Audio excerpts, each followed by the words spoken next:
Madam Clerk, please call the roll. Representatives Baum, Camper, Freeman, Gant, Hawk, Hazelwood, Lynn, Ogles, Todd, Whitson, Williams, Wendell, Chairman Hicks. Here. You have a quorum. Thank you very much. I'd like to call the Finance and Ways and Means Subcommittee to order for April the 13th, 2022. Members, do we have any announcements or personal orders? And I actually do. I have a guest here, and we are happy to welcome from the Virginia House of Delegates, member Israel O'Quinn. And I'd like to welcome him. He's back there in the back. Let's make him welcome.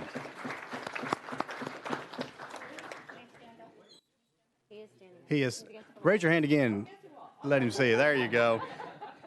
Israel's been there since 2012. He actually represents Grayson, Smith, Washington, well, part of Smith, part of Washington, the cities of Bristol and Galax. That's the 5th district. So again, welcome. Glad to have you. Members, any other announcements? Seeing none, we have a total of 55 bills on our calendars today. We're going to begin with item number 1. That's going to be House Bill 2500 by Chairman Boyd. You have a motion and a second.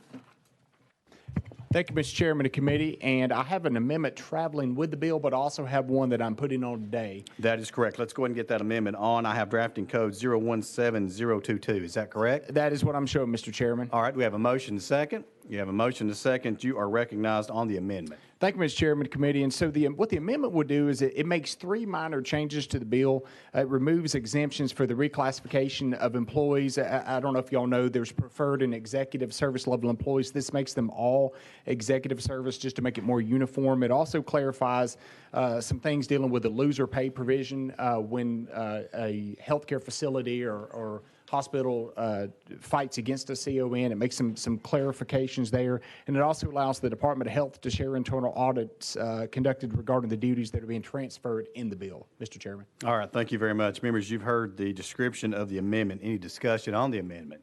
Seeing none, we're now voting on Amendment 017022 to House Bill 2500. All those in favor say aye. All those opposed no. The ayes have it.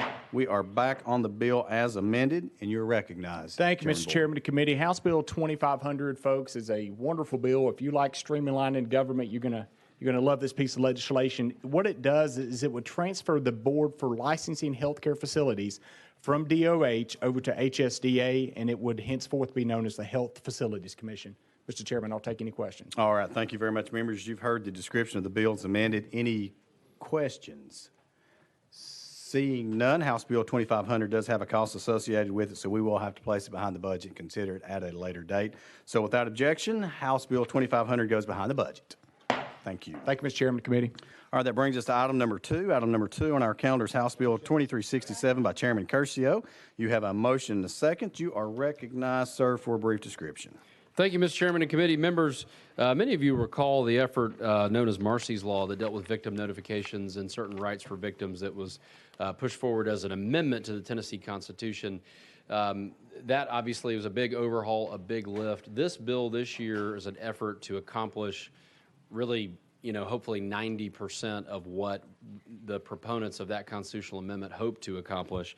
And that is this. It requires the Tennessee Sheriff's Association to provide a criminal proceedings notification system for the purpose of increasing the transparency and efficiency of the criminal justice process by providing timely information about each stage of the criminal process to interested parties, and requires them to make that notification system available 24 hours a day by telephone, by text message, and telephonic communication. This would really revolutionize the way we help victims interact with the system so that they know when someone's being transferred, they know when someone's up for court, they know when something has changed, a status has changed in that case that they're monitoring. So it does have a fiscal note associated with it. The first year does have a startup cost of about $862,000, and after that about $700,000 reoccurring to operate that call center. But I can tell you, if this were to get funded, it'd be the best $700,000 the state ever spent as far as making Tennesseans feel safer, feel more connected to the process, and helping folks who may be victims of domestic violence or other terrible crimes. So with that, Mr. Chairman, I'd be happy to take any questions. All right, thank you, Chairman Curcio. Members, you've heard the description of House Bill 2367. Any discussion? Seeing none, as the sponsor has already alluded to, it does have a cost associated with it, so we will have to place it behind the budget and reconsider it at a later date. So without objection, House Bill 2367 goes behind the budget. Thank you, Chairman. Thank you, committee. Members, we're going to jump out of order just briefly. We're going to go to item number 17. Item number 17.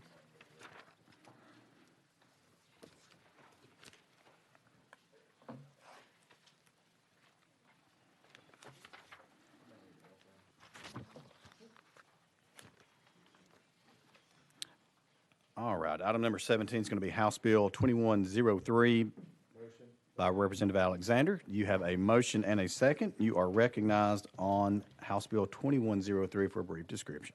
Thank you, Chairman. Thank you, committee. This bill basically does have a small fiscal note, but it's just because there's 2 licenses involved, and there's no need for 2 licenses under one roof of one business.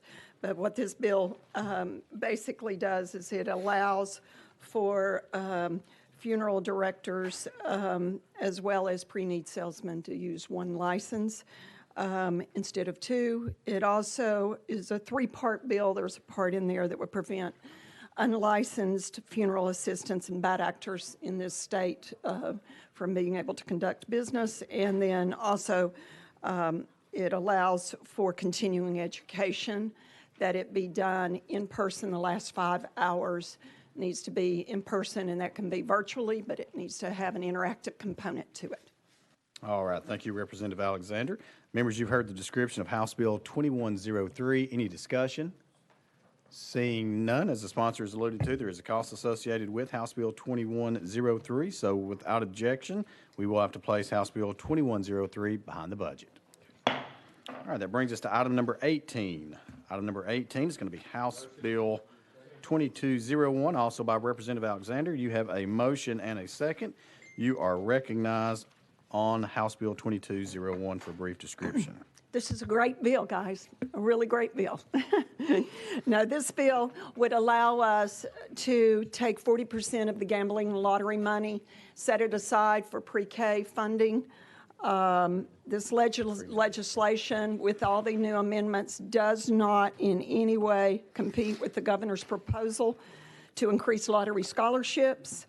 According to THEC, we will have, after the governor's initiative, we will have 50 to 60 million in annual surplus in revenues. This amendment would also establish caps on funds that would be dedicated for pre-K classrooms. In the first 2 years following enactment, there would be a $10 million cap, and there would be a $20 million cap in the years thereafter. These caps enable us to still have a $30 to $50 million to $1 million and to remain in the lottery education count as a surplus, even to continue annually the flow into the Tennessee Promise Program. This surplus is in addition to the lottery revenue reserve account, which is at $110 million. All right, thank you, Representative Alexander. And there is an amendment that we need to file on this bill, and I have drafting code 017098. Is that what you have? That is correct. All right, is there a motion to second? You have a motion to second, and you may have described the amendment as you were talking. I'm That's sorry. what I thought. No, that's fine. All right, members, you've heard the description of the amendment. Any discussion? Seeing none, we're now voting on Amendment 017098 to House Bill 2201. All those in favor say aye. All those opposed, no. The ayes have it. We're back on the bill as amended, and I think you have done a wonderful job of describing that already. No, you are fine. We appreciate being streamlined in here. So, members, any further discussion? Leader Hawk, Chairman Hawk? Thank you, Mr. Chairman, and Representative Alexander, thank you very much. I'll remind members that the funds from the lottery, by Constitution, are dedicated toward higher education for the most part. We can still tap into those a little bit for excess lottery dollars going toward capital improvements to K through 12 facilities or to pre-K programs. So we've got very little latitude when it comes to those lottery dollars. They are mostly sent to higher ed scholarships. When we enacted the online sports betting legislation, that is completely and totally outside the realm of obligation by the Constitution to higher ed. So we have discretion on these particular dollars. Representative Alexander, thank you very much for creating a mechanism where you have defined the potential uses if we pass the additional Hope Scholarship amounts, that you have defined very specifically what is still left over and can go back to our K through 12, and in this case, our pre-K through 12. I think it is very important that we keep that in mind, that these dollars are at our discretion, and we could and should do something with them. So thank you very much, Chairman. Thank you, Representative Alexander. Thank you, Chairman. Representative Alexander, any comment? No, I just think with our workforce being the way it is, with our literacy, I can't emphasize how much it will help our literacy across this state if we get kids into a pre-K program 1 year earlier. And so we desperately need this in our state, and I hope you'll consider it. All right, thank you very much. Members, any further discussion on House Bill 2201? Chairman Todd. Thank you, Mr. Chairman. I would just remind the committee that just a few weeks ago, we heard a presentation from a very elaborate study by Vanderbilt that basically disputed claims that pre-K actually helps, unfortunately. And so just keep that in mind as we look at this. Thank you. Yeah. All right, you're recognized, Representative Alexander. Thank you, Chairman, for your comments, but I will remind this committee that we also have a great program up in East Tennessee that we've had some astounding numbers from, and I got to go with what my community says is working, and I hope you'll consider it. Thank you. Further discussion on House Bill 2201? Seeing none, there is a cost associated with House Bill 2201, so we will have to place it behind the budget and consider it at a later date. So without objection, House Bill 2201 goes behind the budget. Brings us to item number 19. Item number 19 on our calendars, House Bill 2544, also by Representative Alexander. Do we have a motion and second? You have a motion and second. You're recognized for a brief description.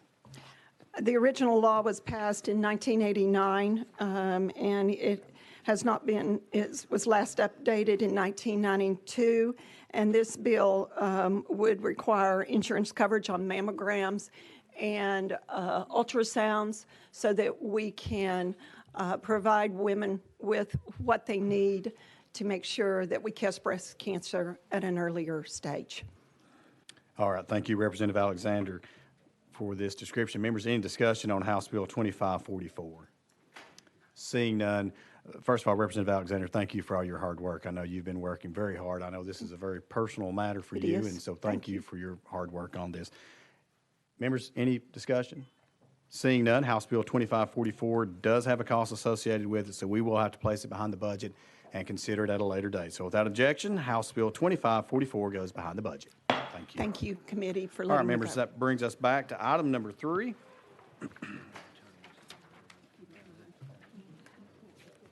That will be Chairman Doggett.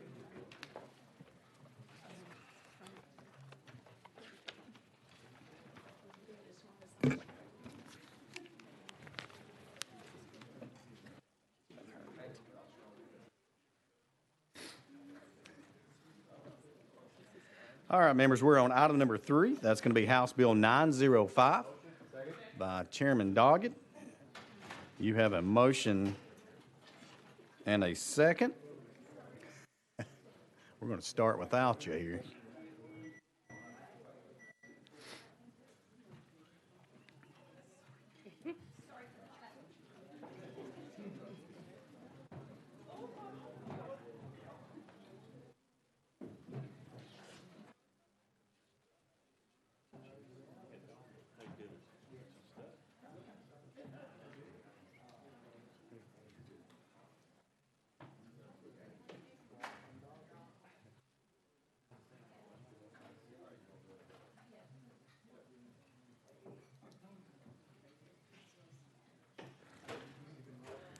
All right, members, we're on item number 3, House Bill 905. You've got a motion and a second. You are recognized for a brief description on House Bill 905. It looks like there's an amendment drafting code 016798. Is that correct? Yes, sir, it is. Okay, we have a motion second. We do have a motion second, so you're recognized. Let's go ahead and get the amendment on since it makes a bill, if that's okay. Members, any discussion on the amendment?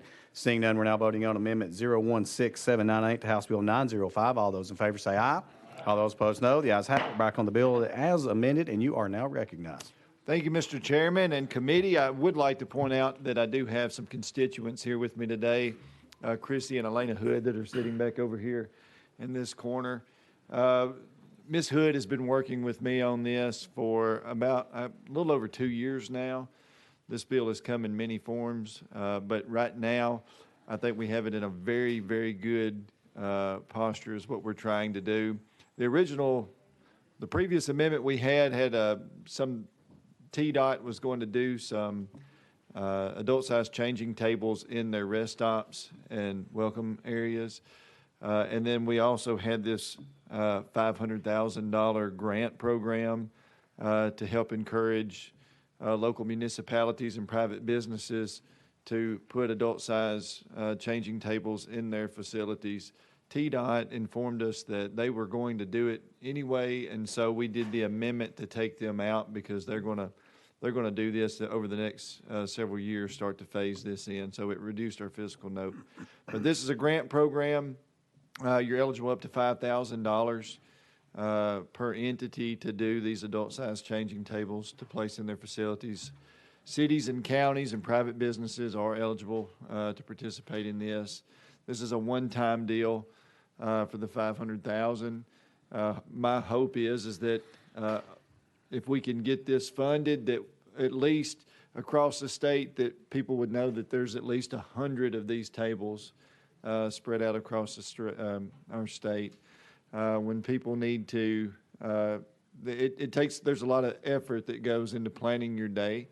When you have a loved one that has some of these unique abilities, that they would need a facility that would have the adult-sized changing table. And so I'm excited that we have it in this position, and I stand before you ready to answer any questions that you may have. Thank you, Chairman Doggett. Chairman Doggett, would you again restate your guests today, and let's make sure we welcome them. Restate their names. Chrissy and Elena Hood. Let's make them welcome. Thank you.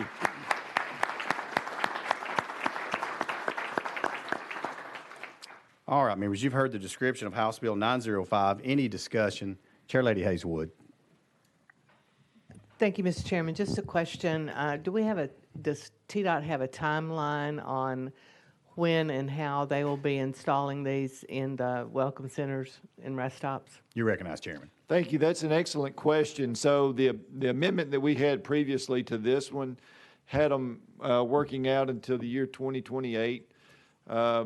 And so they said that they were going to do that fully comply, but it would be easier if we just took them out of the legislation. That it's going to take them some time because there's some rest areas that they have that do not have the footprint that's needed, and they're going to be making some renovations across the state in their plan over the next few years. So they're going to add these in as they go through that. Chair Lady Hazelwood. But the goal would be, we're assuming that they would meet the 2028 deadline to have them in all of their facilities. Is that what I heard you say? That is the goal, that by 2028 that TDOT would have them in there. Thank you. Thank you. Further discussion. Representative Ogles. Thank you, Chairman. Is the word powered in the amendment?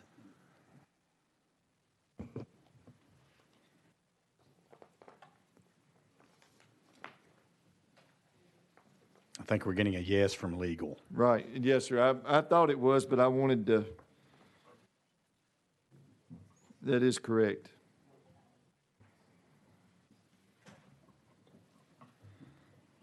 You're recognized, Representative Ogles.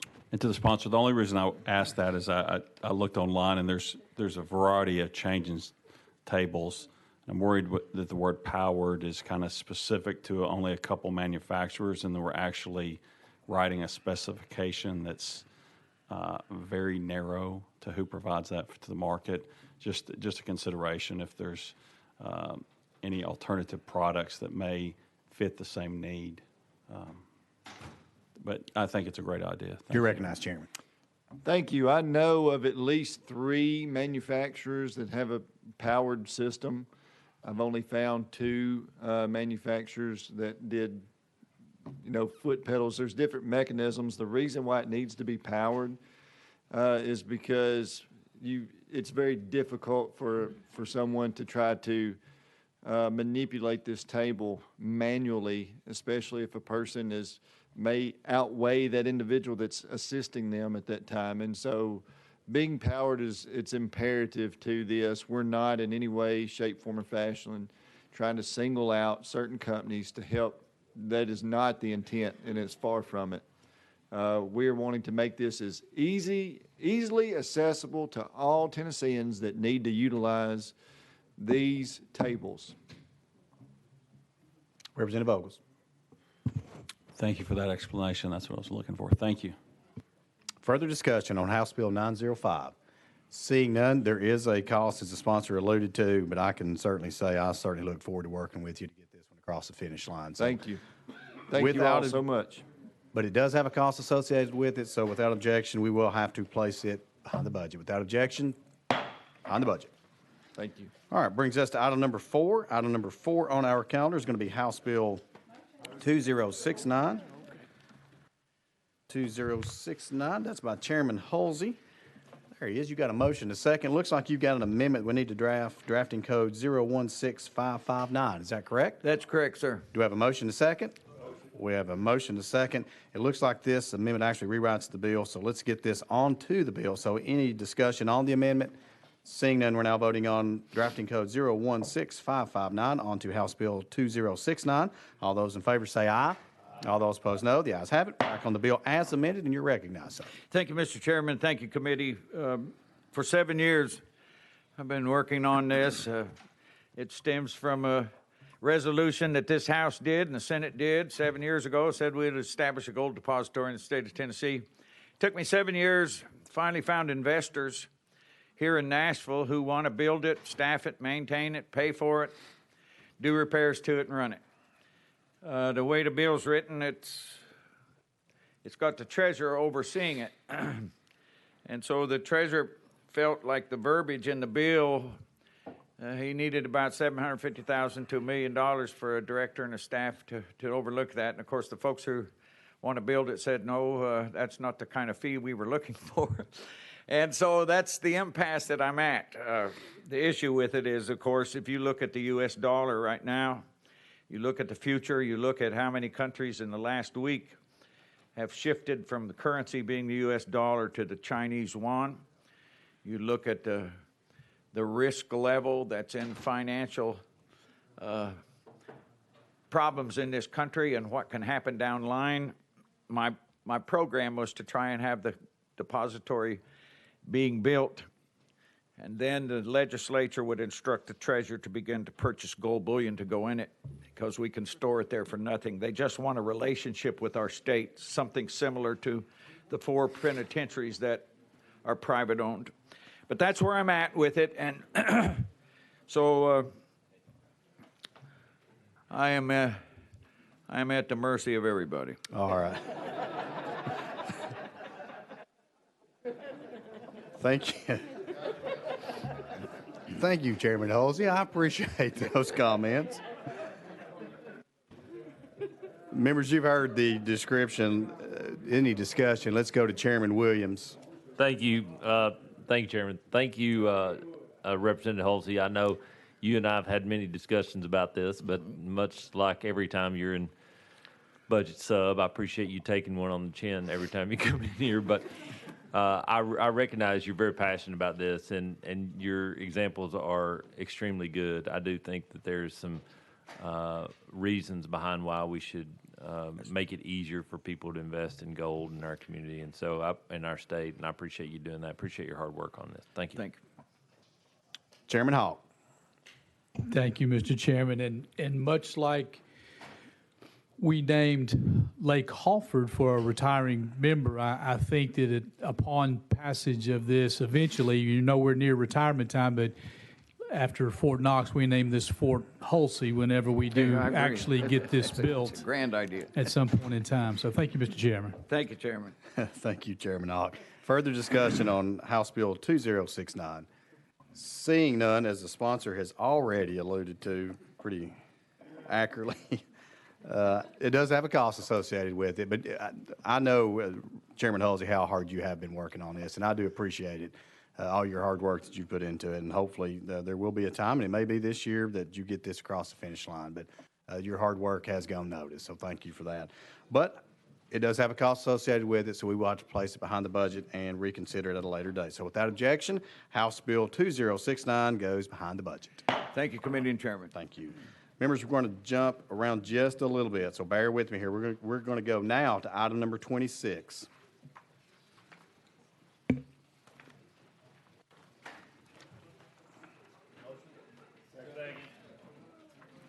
And Representative Darby, give us just a second to get there.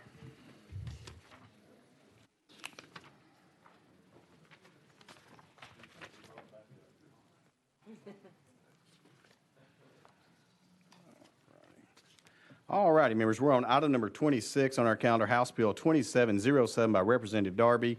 You have a motion and a second. Do we have a motion and second? You have a motion and second. Now you're recognized. Thank you, Mr. Chairman.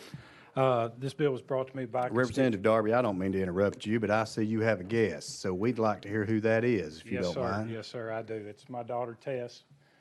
She stopped by, being the daddy that I am. Storm's moving into West Tennessee. I said Nashville would be a good place to weather tonight. So she was gracious enough to stop by with her presence. All right, let's welcome her.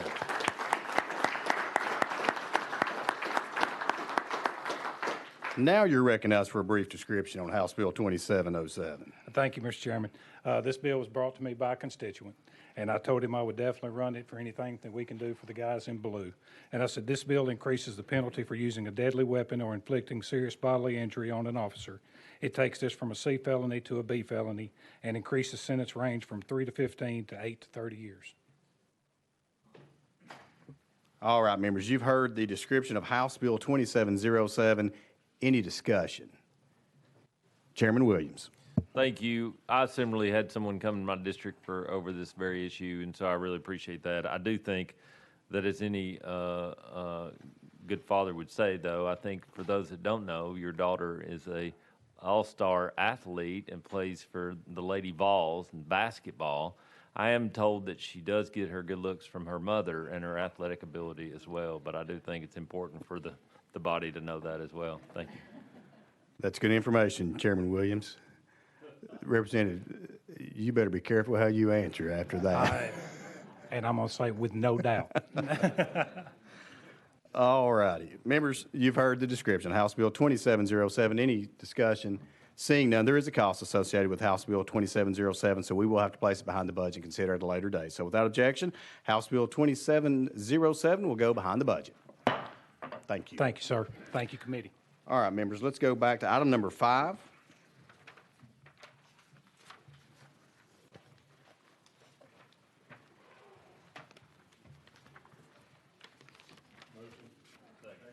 All right. Item number 5 is going to be House Bill 2030 by Chairman Kiesling. You have a motion to second. You are recognized, Thank sir. you, Chairman. We got an amendment now running with that, and that tracking code, I hope it corresponds, 15753, sir. Yes, sir, it's tracking. it? So you are ready to go. All right. Thank you, and it does rewrite the bill. Members, since 17, this past 5 years, both our marinas and water-based recreation have seen significant growth. Now, this comes to us from the Tennessee Marina Association. With that additional growth, of course, creates increased needs for expanded parking areas and access roads and just public facilities in all. We're now currently at the pump at these marinas, at these facilities, we've got a 0.53% of fuel assessment that goes toward this. This amendment will simply change that percentage to 0.88%. So with that, Chairman, I'll entertain any questions, should there be any. All right. Thank you, Chairman Kiesling. Members, you've heard the description of House Bill 2030. Any discussion? Seeing none, House Bill 2030 does have a cost associated with it, and we will have to place it behind the budget and consider it at a later date. So without objection, House Bill 2030 goes behind the budget. Thank you, Chairman. Thank you, members. Thank you. All right, members, item number 6 on our calendar is going to be House Bill 2226 by Chairman Powers. Do you have a motion, a second? You're recognized for a brief description. All right, thank you, Mr. Chairman, committee. House Bill 2226 is regarding the middle college program that's operated by a 2-year post-secondary institution in partnership with the LEA. It permits students in the fall of their junior year of high school to enter into a 2-year institution. At the same time, 95% of the students who complete the program go on to get a 4-year degree. This bill would raise the middle college scholarship from $1,250 per semester to $1,625 per semester. It currently costs about $2,000 per semester plus the books and fees. It adds up to about $2,500 per semester. And with that, Mr. Chairman, I make the motion that go in front of the budget, please. All right, thank you, Chairman Powers. Duly noted. All right, members, you've heard the description. In discussion on House Bill 2226. Seeing none, there is a cost associated with House Bill 2226, so we will have to place it behind the budget and consider it at a later date. So without objection, House Bill 2226 goes behind the budget. Thank you, Mr. Chairman, committee. Thank you. All right, members, item number 7 on our calendar is going to be House Bill 2316 by Chairman Reagan. We have a motion and a second. Sir, you're recognized for a brief description on House Bill 2316. Thank you, Mr. Chair. This is traveling with an amendment already on the bill. That's correct. You don't need that drafting code, I assume? I do not. The amendment removes the private cause of action for individual damages, just if the committee's interested. The purpose of this bill is to prohibit males from prohibiting in public secondary and higher education sports that are designated for females. And if you remember, we passed a similar bill to this for K through 12. To explain why this bill is necessary, let me read you a quote from the Tennessean. The Metro Nashville Board of Education recently declined to update the district's policy regarding student-athlete eligibility to align with a new state law limiting the sports transgender athletes can participate in. With several board members expressing conflicts with state law, the board member Jeannie Popel-Walker suggested that the board defer the vote indefinitely. Therefore, this bill is essential. What it does is it applies to middle schools, high schools, and post-secondary schools, that is to say colleges. The new emphasis is, in fact, intercollegiate teams designated for females, women, or girls, and they will not be open to biological males. This does not apply to those sports that are designated as mixed or co-ed. The bill specifies the determination of sex is listed on the student's original birth certificate. The bill provides for injunctive relief and court cost relief found within it. In other words, the student and or their guardian bringing the action, if they are successful in getting the injunction, is entitled to have the loser pay for their attorney fees and the injunction court costs. In summary, biological males must compete against biological males, not biological females. For millennia, and by the way, we have sports records going back to the ancient Greeks. For millennia, this has been a common sense approach to fairness and safety. With that, I stand ready to answer questions. All right, thank you, Chairman Reagan. Members, you've heard the description of House Bill 2316. Any discussion? Seeing none, we're now voting on sending House Bill 2316 on to full finance. All those in favor say aye. Aye. All those opposed, no. The ayes have it. House Bill 2316 moves to full finance. Thank you, Committee and Chair. Members, just a reminder, if you'd like to be recorded as a no, please let the clerk know that. All right, that brings us to item number 8. Item number 8 on our calendar is going to be House Bill 1356 by Chairman Ramsey. There he is. You have a motion and a second, sir, and you are recognized on House Bill 1356 for a brief description. Okay, thank you, Mr. Chairman, ladies and gentlemen. This is going to be the best bill you've seen this millennia. Yeah, this is a presumptive firefighters bill. It supports at-risk first responders, specifically for firefighters. The suicide resulting from untreated PTSD in our fire services is a known and growing problem. This bill is named after the Dustin Samples Act, after Dustin Samples, a young firefighter that took his own life in Cleveland, Tennessee. And it seeks to overcome the obstacles currently serving as barriers to seeking mental health in our first responders, firefighters specifically in this bill. Judging by the current co-sponsor list, I believe that the legislative support for this is great. And I hope that with that support, will translate into a final passage this year, and I ask your favorable consideration. All right. Thank you, Chairman Ramsey. Members, you've heard the description of House Bill 1356. Any discussion? Seeing none, there is a cost associated with House Bill 1356, and we will have to place it behind the budget and consider it at a later date. However, since the bill has been calendared 3 times, we will need to place it on a special calendar to be published with our final calendar pursuant to House rules. So without objection, House Bill 1356 will go on the special calendar to be published with the final calendar. Thank you for that one. Let's move on to item number 9, House Bill 2228, also by Chairman Ramsey. We have a motion and a second.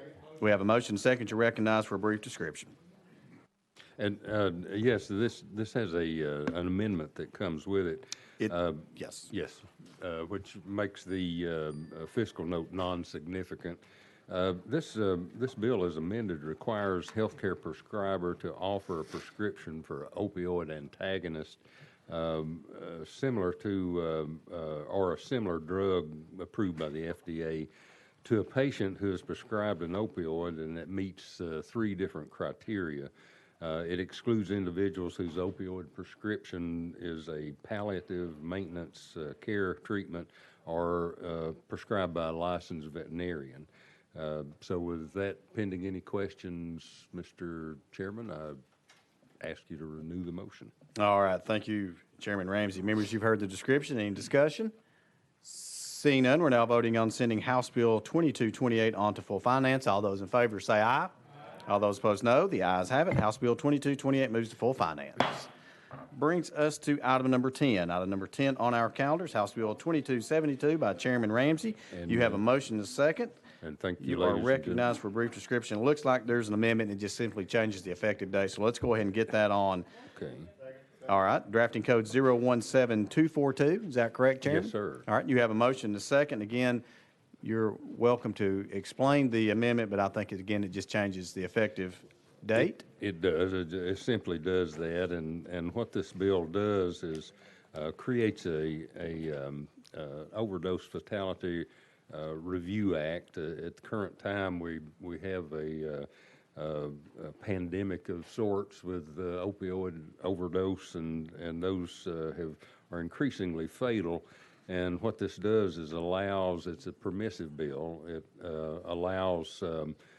creates a framework for establishing county or regional multiple disciplinary overdose fatality review, and that's been effective in several other states. Maryland did the same thing, and they found that most of their overdoses were in hotels and motels, so they simply developed a plan for those staff members to be trained in overdose reversal, and so it saved lives. So with that explanation, I ask you to move forward. All right. Thank you very much. Members, let's get the amendment on. So any discussion on the amendment? Seeing none, we're now voting on Amendment 017242 onto House Bill 2272. All those in favor say aye. All those opposed, no. The ayes have it. We're back on the bill as amended, and of course, we just heard the description. Any discussion on House Bill 2272? Seeing none, there is a cost associated with House Bill 2272, so we will have to place it behind the budget and consider it at a later date. So without objection, House Bill 2272 goes behind the budget. Thank you, Chairman. Mr. Chairman.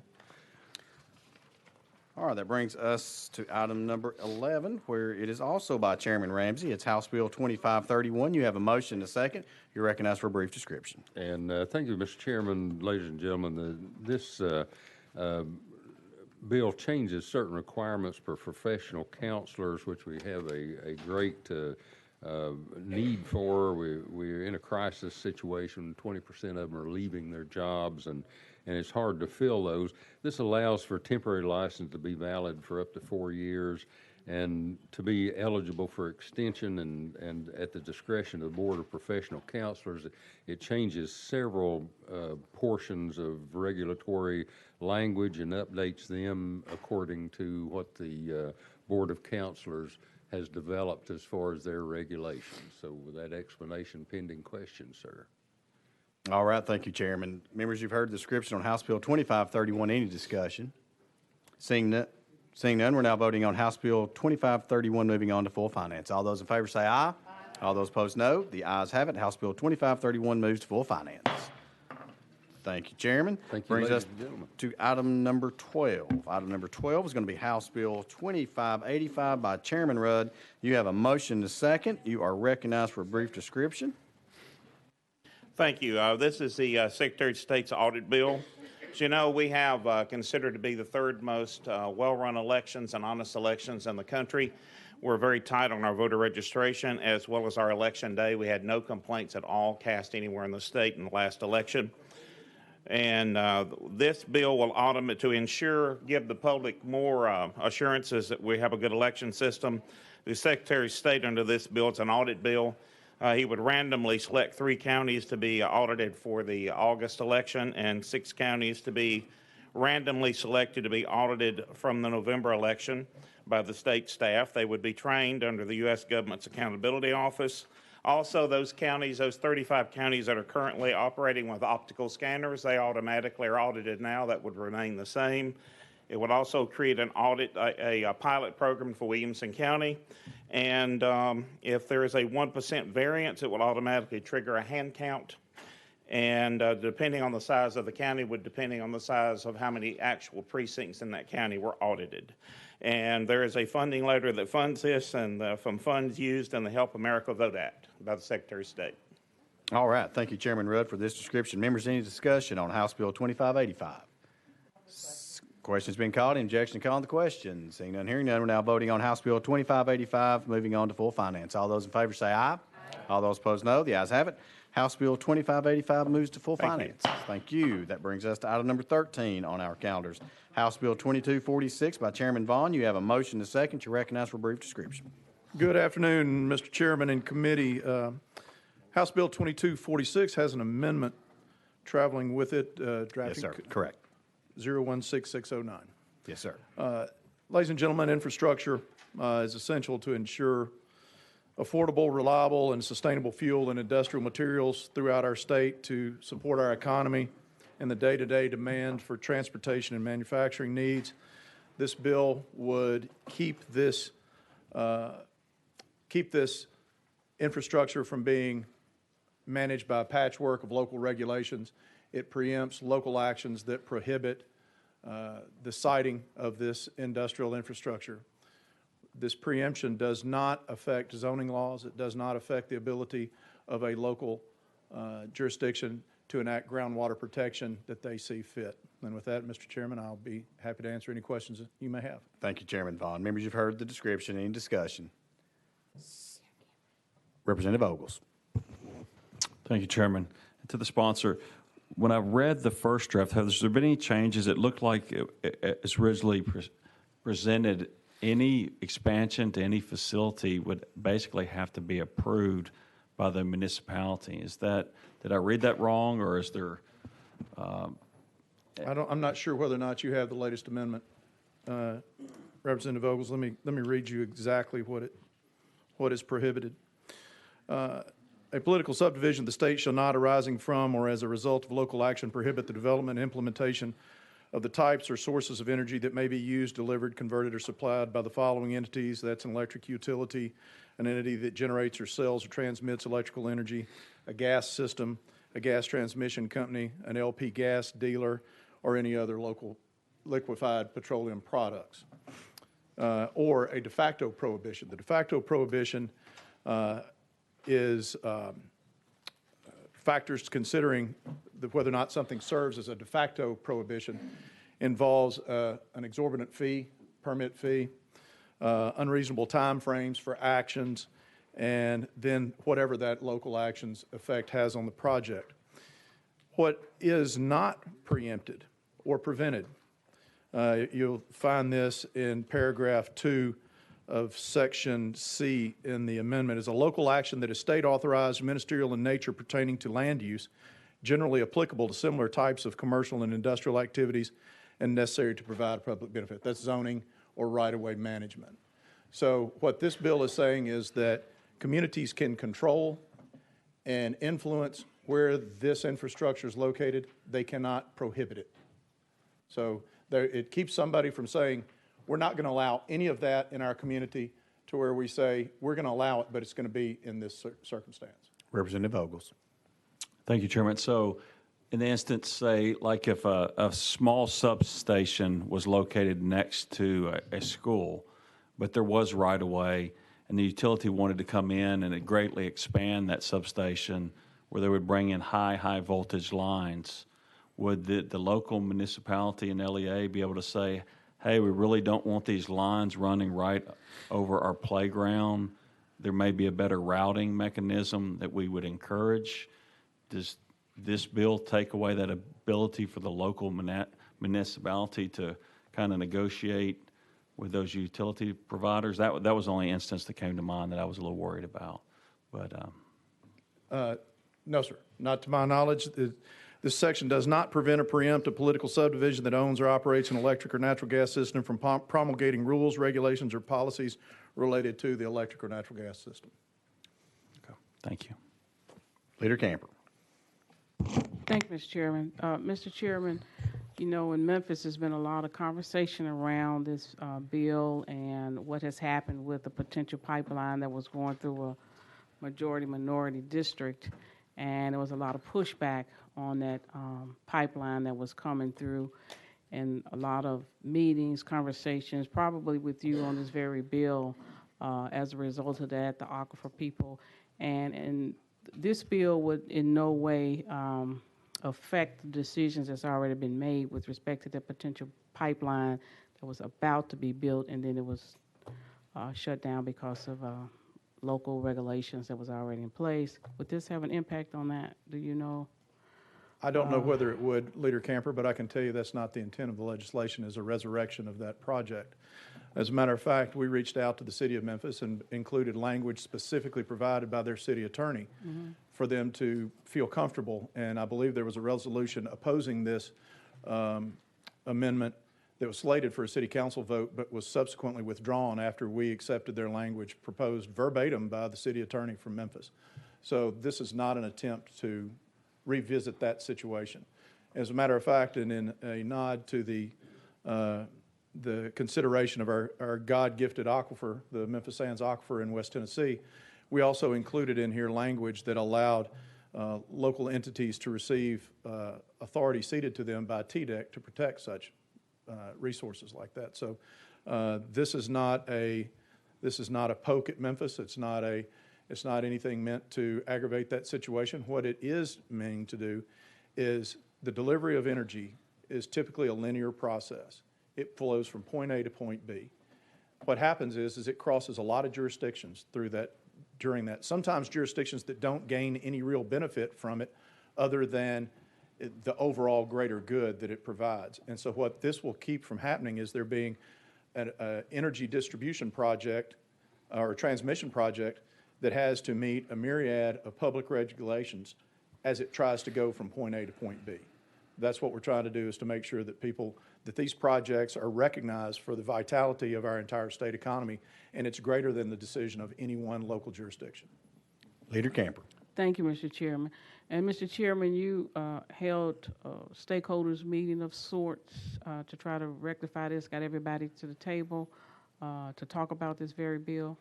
Did you not? Yes, ma'am. We held a meeting in between our subcommittee meeting and our full committee meeting. We had a large number of people gather. We discussed the issues. They learned of our intent. We heard their concerns. That's when the additional language was brought in, some amendment. As a matter of fact, I even suggested some language changes that we needed to put in here for it to actually meet the intent that it was meant with. Following that, we also heard from, I believe, 9 different people testifying in full committee. So we have heard from the public loud and clear on this bill. Leader Camper. Thank you, Mr. Chairman. Thank you, Mr. Chairman. All right, thank you. Members, further discussion on House Bill 2246. Seeing none, we're now voting on House Bill 2246, moving on to full finance. All those in favor say aye. All those opposed, no. The ayes have it. The ayes have it. House Bill 2246 moves to full finance. Thank you, Mr. Chairman. Thank you. All right, next up is item number 14 on our calendars, House Bill 2676 by Chairman Zachary. You have a motion and a second. You are recognized on House Bill 2676. Thank you, Mr. Chairman and committee. Mr. Chairman, I have a drafting code, an amendment with drafting code 15615. Is that traveling? That is traveling, that's correct. Thank you, sir.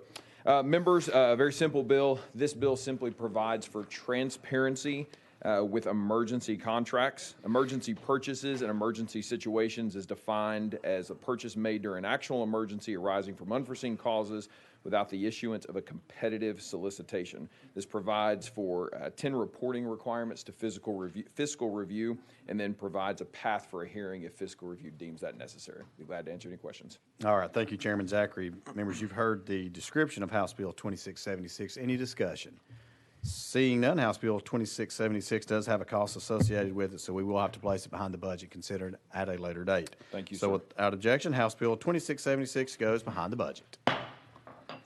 All right, brings us to item number 15. Item number 15 is House Bill 708 by Chairman Zachary. You have a motion to second. It looks like there's an amendment that actually rewrites the bill. Let's get that on first. Drafting code 009798. Is that correct? That is correct. Yes, sir. All right, you have a motion to second. Let's go ahead and get that on. Any discussion on the amendment? Seeing none, we're now voting on Amendment 009798 to House Bill 708. All those in favor say aye. All those opposed, no. The ayes have it. We're back on the bill as amended, and you are recognized on the bill. Thank you, Mr. Chairman and committee members. That amendment simply changed the effective date. I won't stand here with the presentation I presented last year to this committee regarding this piece of legislation. This simply allows a domiciled Tennessee university that's accredited to participate in the Ben Atchley Scholarship. We appropriated $113 million for that scholarship. Typically, $10 million is unused. This allows a school that is pumping out nurses, and we have a nursing shortage crisis in our state. This will help alleviate that, and this will allow that school to participate in that scholarship fund. I'll be glad to answer any questions. All right. Thank you, Chairman Zachary. Members, any discussion on House Bill 708? Seeing none, we're now voting on House Bill 708. Moving on to full finance. All those in favor say aye. All those opposed, no. The ayes have it. House Bill 708 moves to full finance. Thank you, Mr. Chairman and Thank committee. you. Brings us to item number 16 on our calendar. Item number 16 is going to be House Bill 2303 by Representative Cochran. You have a motion to second. You're recognized, sir, for a brief description on House Bill 2303.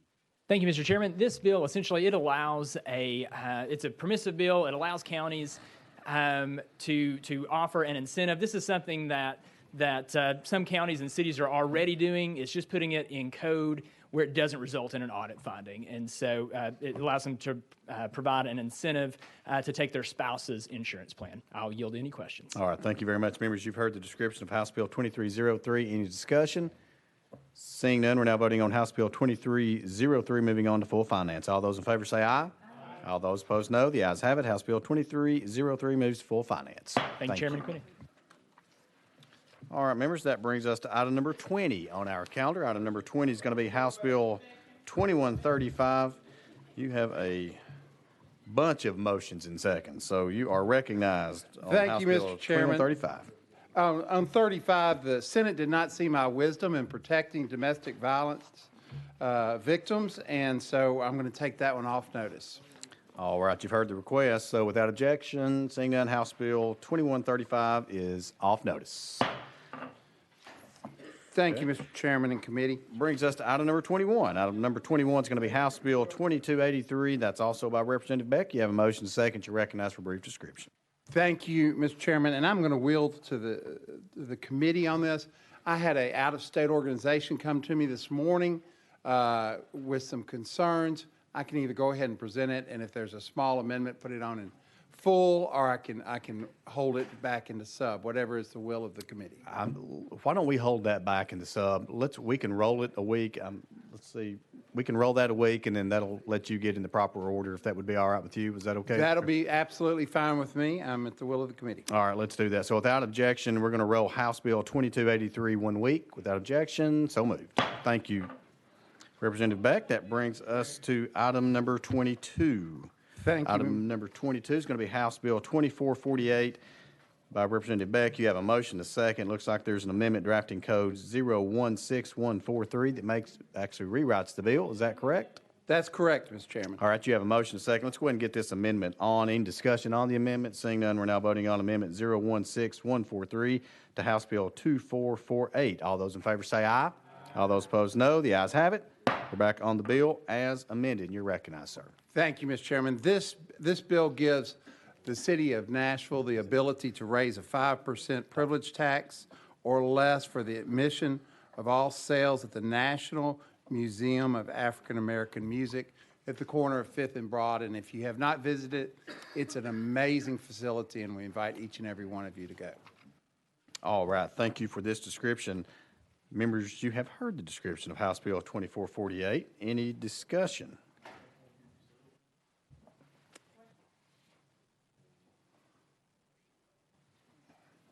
All right, I'm getting ahead of myself here. All right, any discussion? I think the question was called. Any objection to calling the question? Seeing none, hearing none, we're now voting on House Bill 2448, moving on to full finance. All those in favor say aye. Aye. All those opposed, no. The ayes have it. House Bill 2448 moves to full finance. All right, that brings us to item number 23. Item number 23 on our calendar. On the Beck calendar today is going to be House Bill 681 by Representative Beck. You have a motion to second, and again, it looks like there's an amendment that actually rewrites the bill. Let's go ahead and get the amendment on. That's going to be drafting code 016956. Is that correct? That's correct, Mr. Chairman. Is there a motion to second on the amendment? Motion and a second on the amendment. Let's go ahead and get that on. Any discussion on the amendment? Seeing none, we're now voting on the amendment to House Bill 681. Again, let me just restate that amendment, 016956 to House Bill 681. All those in favor say aye. All those opposed, no. The ayes have it. We are back on the bill as amended, and you are recognized, sir. Thank you, Mr. Chairman. This is a permissive bill for the metro government to impose up to a 1% hotel motel tax only as a part of the pie, the financial pie, if a dome stadium is built on the property where the present stadium lies. And with that, Mr. Chairman, I'll be happy to take questions. All right, members, you've heard the description. Any discussion? Chairman Williams, you're recognized. Thank you. This may be a question for legal, but I'll ask you since you practice law. The bill itself, if the other method of passing a bill to issue bonds for a stadium does not happen, or those, will this bill be necessary? You're recognized, sir. It will not. This is only if everything comes together, and this is a part of the pie for the financing. This will not. This says that it's got to be for a stadium with a dome and over 50,000 seats. Leader Williams. Thank you. Thank you for the promotion, also, Chairman. The concern I have is we get out ahead of what's going on with that. Is it your intent to hold this until we see what happens through as it relates to those bond bills when they come through here, or does this bill, and this may be the legal question, does this bill become of no effect in statute if that doesn't occur? Representative Beck. It would become and we can go out to legal, but it will come no effect if there's not a dome stadium with 50,000 seats built. Okay, thank you. Thank you, Chairman Williams. Leader Gant. Let's get that right. There you go. You're recognized. Thank you, Mr. Chairman, committee. Representative, is there a sunset on this tax? I know it takes it out, 20 years? Is that correct? That's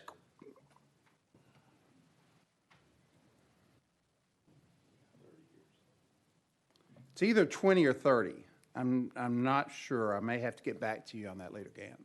Okay, so in other words, I probably won't be alive by then. All right. So how specifically would this tax be applied? You're recognized, Representative. It's 1% of a hotel motel fee. Yeah, but with the overall... Up to 1%. Yep. You're recognized, Leader Gant. With the overall project, what is this money used for specifically in the overall project for the stadium? You're recognized. It would be used for a bonding mechanism to pledge the proceeds from the anticipated tax to acquire bonds for the building of the project. Leader Gamp. So wouldn't it be prudent to wait on that process before we move forward with this legislation to kind of know, because as Republicans, you know, we try to be most time fiscally responsible with the money that we spend up here, and this is kind of like putting the cart before the horse, in my opinion, and voting for a tax that, you know, is on something that we really don't know that this is the piece of the puzzle that fits in a much bigger piece of that overall puzzle. Representative Beck. Number one, we're not voting for a tax. We're giving the local authority the ability to raise that tax, and they can only raise that tax if we are building the stadium with a dome and 50,000 seats. So we're not arbitrarily raising a tax that they'll be collecting even if they're not building the stadium. They won't build the stadium if they don't have all the pieces of the pie together. Leader Gamp. Okay, well, sponsor, I thank you for the answers, and I know hope I didn't put you on the spot because we didn't get a chance to discuss this before the meeting, but I will be voting no on this just due to the posture that we're currently in going forward. So thank you, Chairman. Representative Ogles. Thank you, Chairman, and to the sponsor. Most of your legislation I really like, and you present some really great bills up here. And I know the district you represent, so I understand you bringing this piece of legislation. However, I was just looking, was it 2 years ago that Nashville raised property taxes 34%, and now we're going to raise hotel taxes. I just wholeheartedly think Nashville's really got a problem spending and budgeting and being fiscally responsible. So for that reason, I won't be supporting any more tax increases. And as much as I do like the Titans, it gives me a lot of heartache to see that we're debating giving them so much money. And as much as I hear the ROI is so high and how great of an investment that is, I also know that venture capitalists and hedge funds would be flocking to the fact of being able to invest that much money and get that high rate of return if that was in fact the instance. But for that reason, I won't be supporting this piece of legislation. Representative Beck. And just FYI, really not on this particular bill, when taxes had not been raised for over 12 years, we had the lowest tax rate since 1962, since the beginning of the metro form of government. So I know the 30% seemed like a lot, but it really was in the form of leveling the playing field. Representative Ogles. And let me caution you before we get too far off track. Let's stick I understand. to I'm the sorry. bill.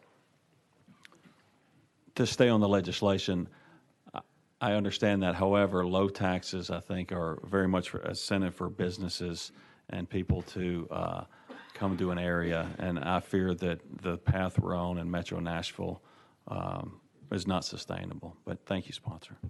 Representative Beck, follow up. I'm good. Thank you. All right. Leader Camper. Thank you, Mr. Chairman. Mr. Chairman, I think we may be missing a great opportunity here. We're in a position, at a place where we're trying to position ourselves to be an even more world-class city.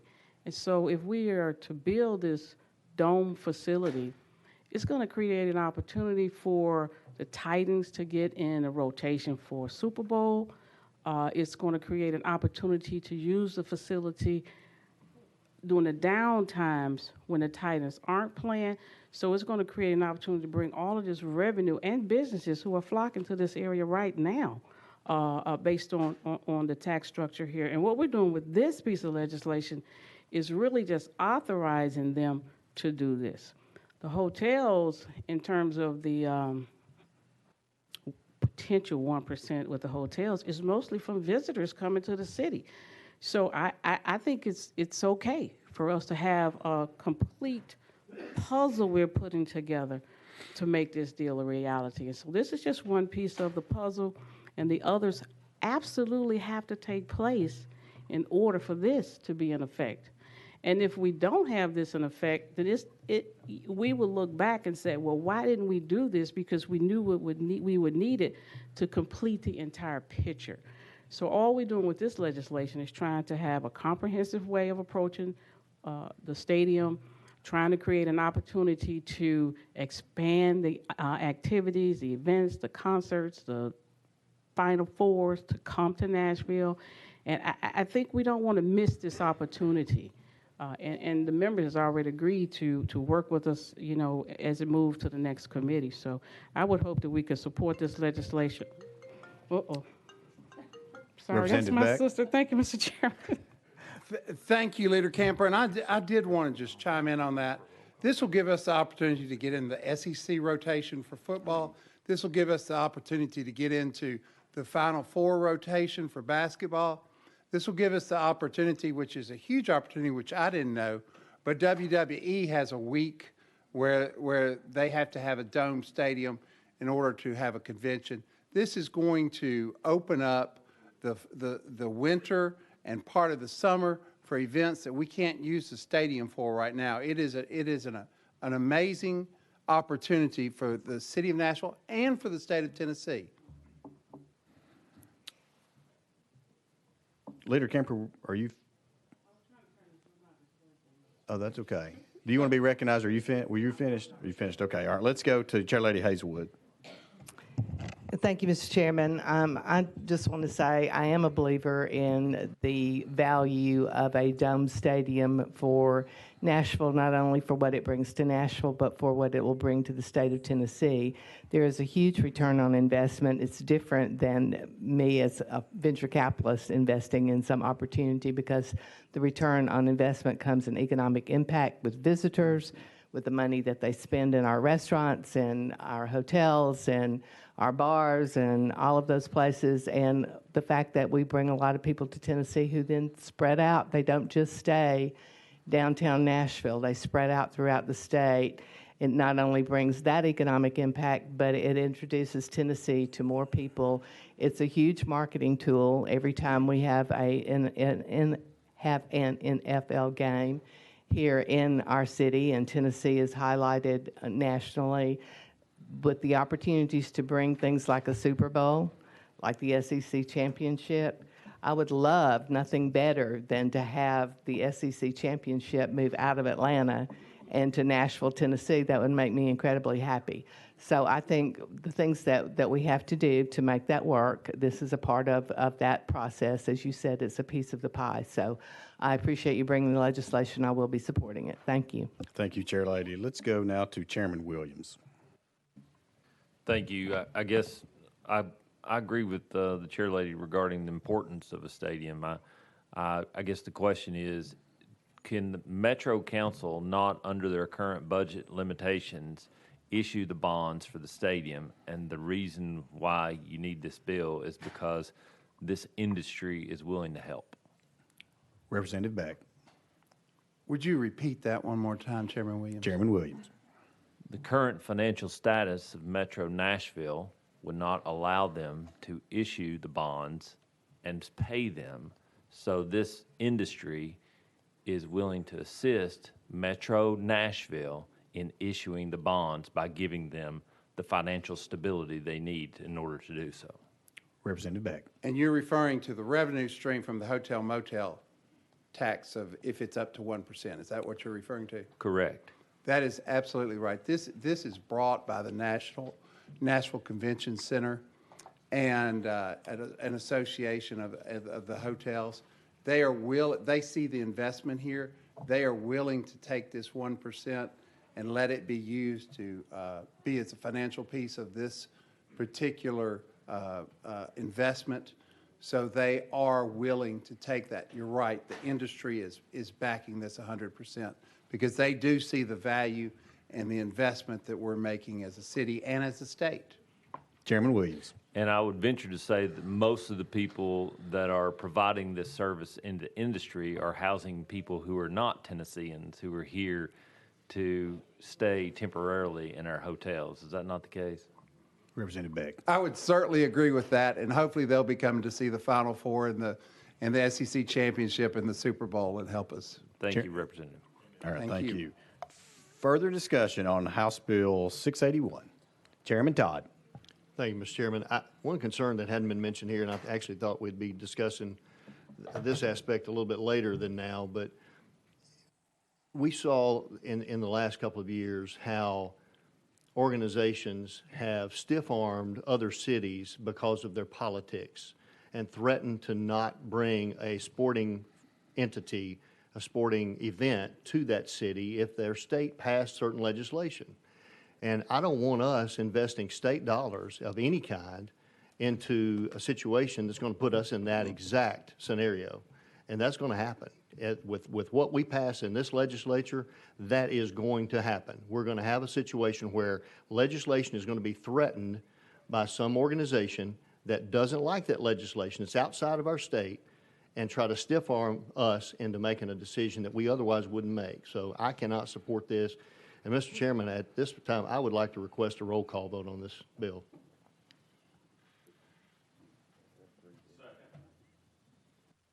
Hold on one second.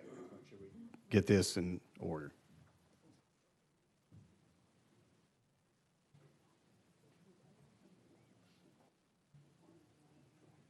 Okay, so we've already taken a vote. So the rule is, once we have taken a vote, which we already did by putting on the amendment, at this time, we would need 3 hands to show that we want to do that. So I see 3. So we will be, when we are voting in just a second, we will be by roll call. So just letting everyone know that.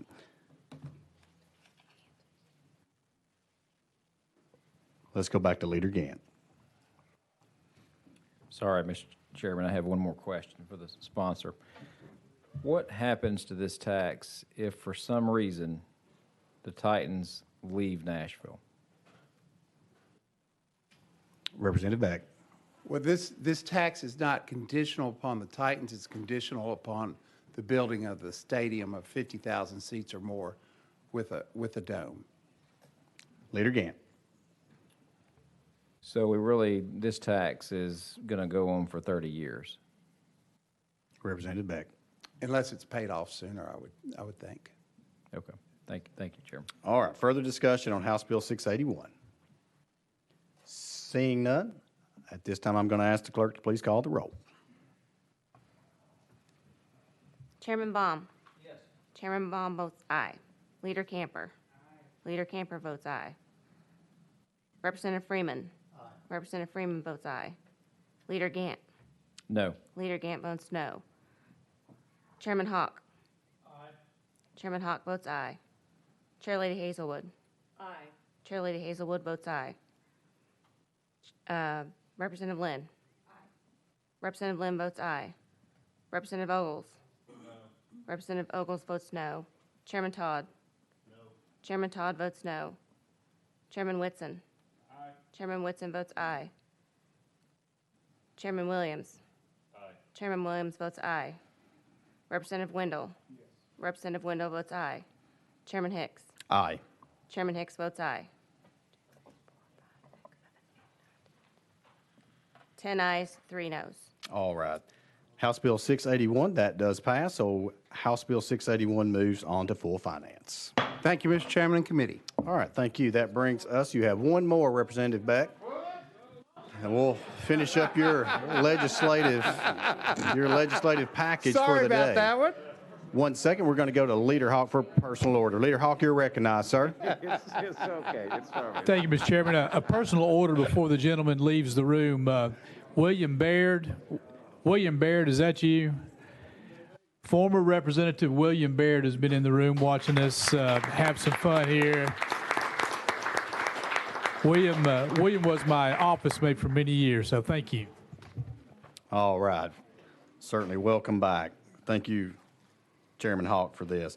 All right, let's go again. We're on item 24. Item 24 is going to be House Bill 686, again by Representative Beck. You have a motion, a second. You're recognized for a brief description on House Bill 686. Thank you, Mr. Chairman. If I could take the privilege of reading, this was brought to me by a constituent, and she couldn't be here today, but I wanted to read a quick letter from her.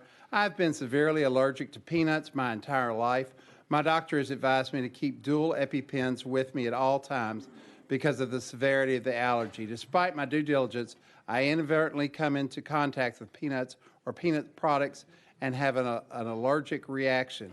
I have been instructed to use the pen immediately when I get the reaction. If it hasn't worked in 15 minutes, I am instructed to use the second pen.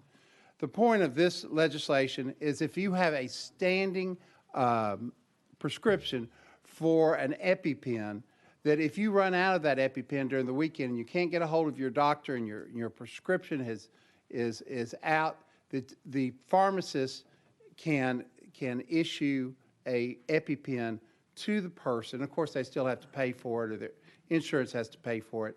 And during that weekend or holiday period, because this is a life and death situation for these people who are dependent upon these EpiPens to save them. I was telling Colonel Whitson when I was in the military and we did chemical warfare training, they always gave us an EpiPen that if we got exposed, pop it right into our legs, and it would bring us back. So this is it's a very important thing. I know there's a physical note on it, but I need to get with TennCare because I don't understand how this is going to cost more than what they would regularly have for EpiPens. But I do understand there's a price tag on it.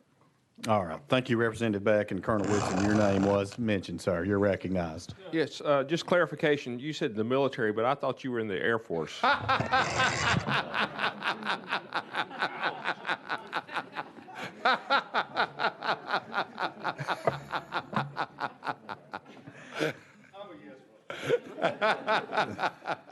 We better move on.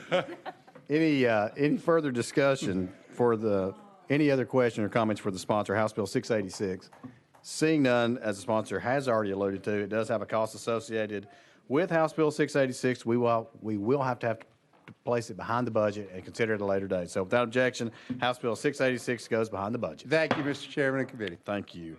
Members, that brings us to item number 25. Item number 25 on our calendar is House Bill 2826. We have received a request to take this bill off notice, so without objection, House Bill 2826 is off notice.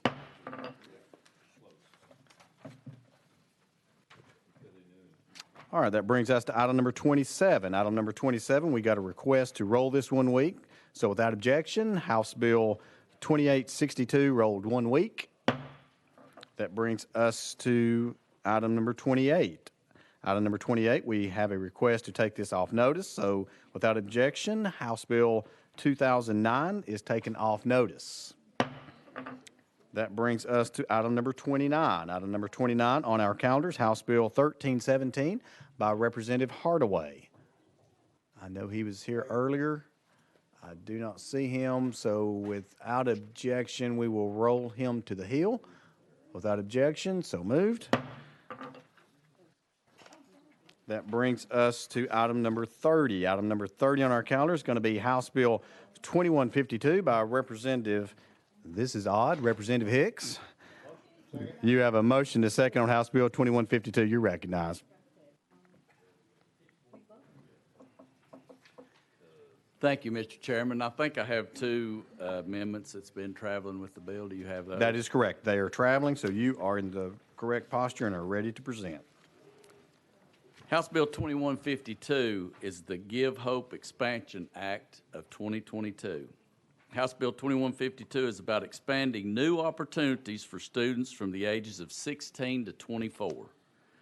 Currently, millions of young adults in this age group is neither working nor enrolled in school, a group often referred to as opportunity youth. 12.6 of Tennesseans 16 to 24 fit into the opportunity youth category. There is an estimated 30,000 opportunity youth in Memphis alone. This bill encourages the Tennessee College of Applied Technology to establish technical middle college programs in partnerships with LEAs that permit students to earn an advanced technical certificate and a diploma by high school graduation. Students have the opportunity to graduate with a post-secondary credit and nationally recognized technical certificates from a variety of industries and develop employability skills such as problem solving, project completion, research, communication, time management, and critical thinking. This bill also expands the dual enrollment grant and will be available beginning in a student's freshman year of high school. House Bill 2152 also expands the Hope Non-Traditional Scholarship eligibility age from 25 to 24. This expands eligibility to populations such as student veterans, single parents, and certain former foster children. This expands eligibility to approximately 1,100 students. As amended, this bill increases the two-semester awards to $4,400 for a student's freshman and sophomore years and $5,700 for a student's junior and senior years. This award hasn't been increased since 2008. This bill also, as amended, allows a student that completes their first bachelor's degree to continue to receive the scholarship. We believe that this is a conversation that needs to be discussed, but it may need to be discussed this summer or maybe even next year. But in this bill, it's not the place to be discussed. The bill increases the Hope Scholarship Award to two-year community colleges from $3,000 to $3,200. House Bill 2152 amends the Hope Foster Child Tuition Grant to align with foster child requirements for federal financial aid programs. This lowers the age requirements from 14 to 13. This bill also helps close the gap for students by expanding access to Tennessee Reconnect Grant to students who are 23 years of age. This expands eligibility to approximately 3,200 students. Let me tell you what I feel that this means to Tennesseans. Let me share a real-life story with you.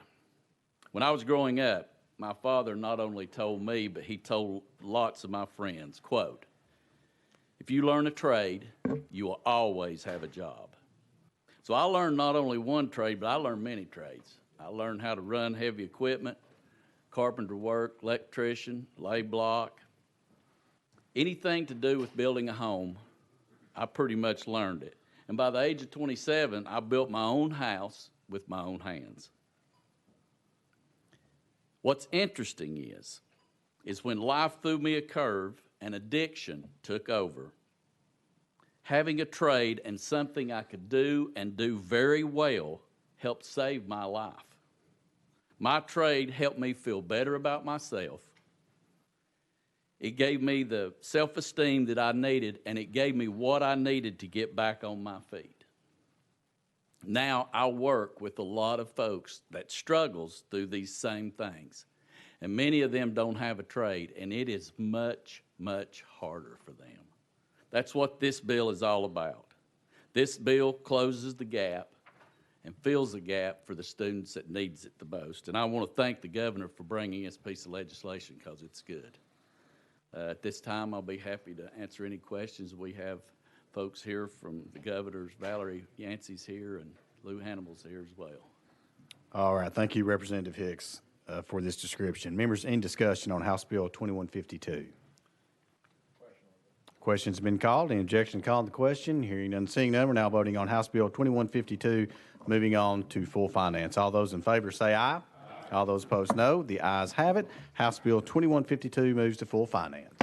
Thank you, Chairman. Thank you, committee. Thank you. Item number...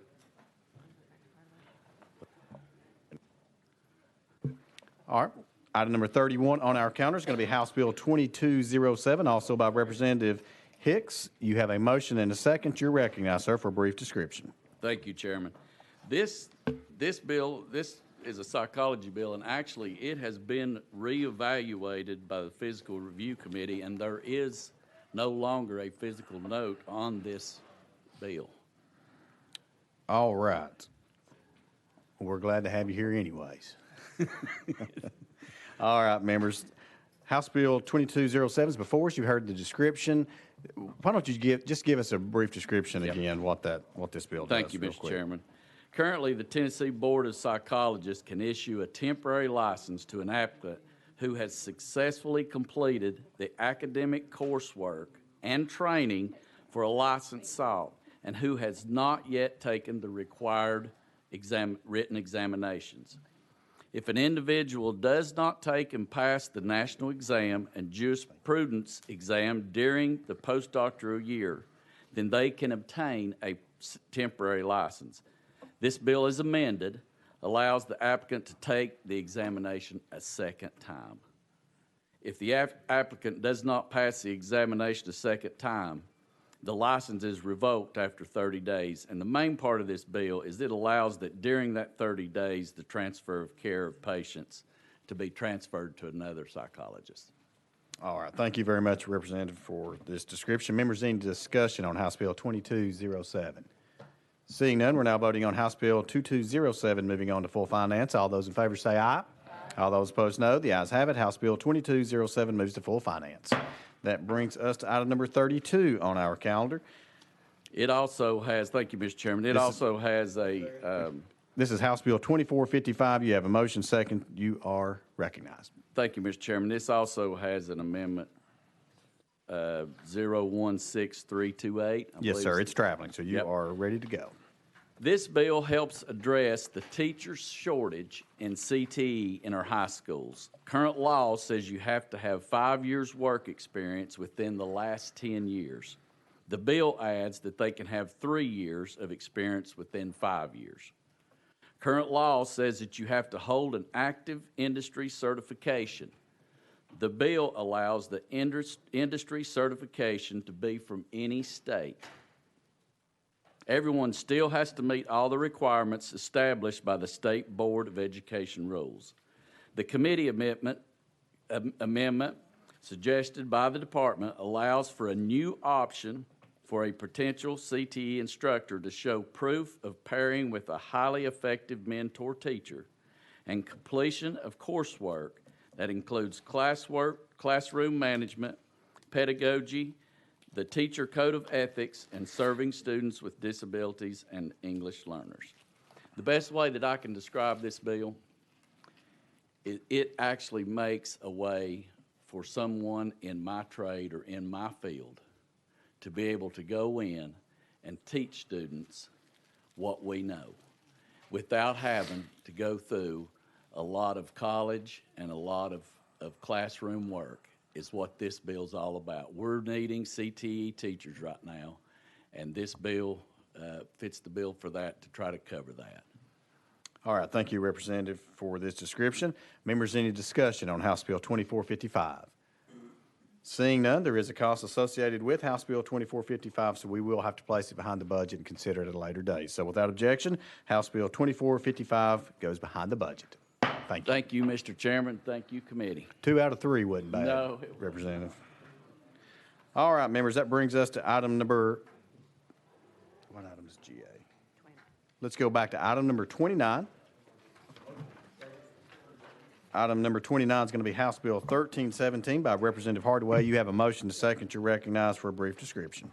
Thank you, Mr. Chairman. And for transparency purposes, I am the daddy of an Air Force person, so my daughter is in the Air Force.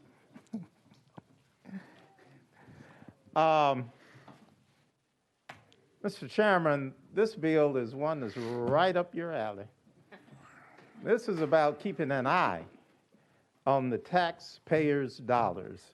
This bill is about transparency, allowing the public, the voters, the taxpayers to know what's going on with the investments that we being elected officials, and in some instances, non-elected officials, the decisions that spend taxpayer dollars through incentive programs. Mr. Chairman, I have an individual here who has worked closely with me and others on this bill, and he was here last time, as a matter of fact, and we did some further work on the bill. I would appreciate it if the committee sees fit to go out of session and let Mr. Joe Kent be heard. Okay. We did receive a request, so we will, without objection at this time, we will go out of session. So without objection, we are now out of session. We will ask Mr. Kent to please come to the podium. Just identify yourself, any affiliations that you may have. Sir, you also have 3 minutes. Okay. Joby Kent, 5111 Flamingo. I am a community taxpayer justice advocate. As far as a brief introduction, my greatest civic inspirations include journalist Ida B. Wells and anti-Crump Edward Meeman, consumer advocate Ralph Nader, and the greatest president of my lifetime and fiscal conservative George H.W. Bush, who optimized taxpayer value by the heavy lifts of reducing spending, raising taxes, losing his election, while leading and giving us and Bill Clinton our last federal balanced budget on a silver platter. My greatest accomplishment as a taxpayer advocate occurred on a national level and involves single-handedly ending Nike's Colin Kaepernick Take a Knee ad campaign by exposing Nike's corporate community disobedience in Memphis. While I'm against publicly subsidizing wealthy venture capitalists such as Warren Ingram to the extent that such activity is allowed, better transparency and reporting as found in HB 1317 are needed to reveal who the true winners are by disclosing, among other items, startup exit proceeds for public and private investors in Launch, Tennessee. Public venture capitalists and elitist corporate socialist programming that supports high-risk hopes for creating the next Amazon corporation by design does not help small business or taxpayers. This statement comes as a result of my blog analysis that found Tennessee Invesco and Launch Tennessee generating approximately 4.1% taxpayer return on high-risk investments compared to the state's Treasurer's 9.4% on conservative investments.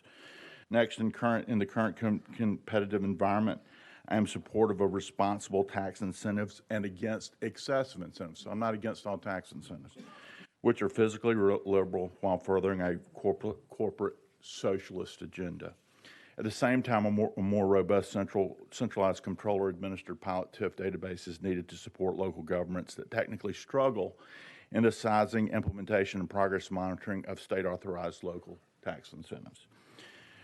A more robust controller database should include non-binding and research-based technical assistance and assumptions and sizing of economic incentives based on what is promised in the form of modeled economic projections, and two, economic incentive performance and compliance monitoring to include actuals and what is delivered in jobs created, wages, capital investments, taxes paid, and redirected, local business participation, and et cetera.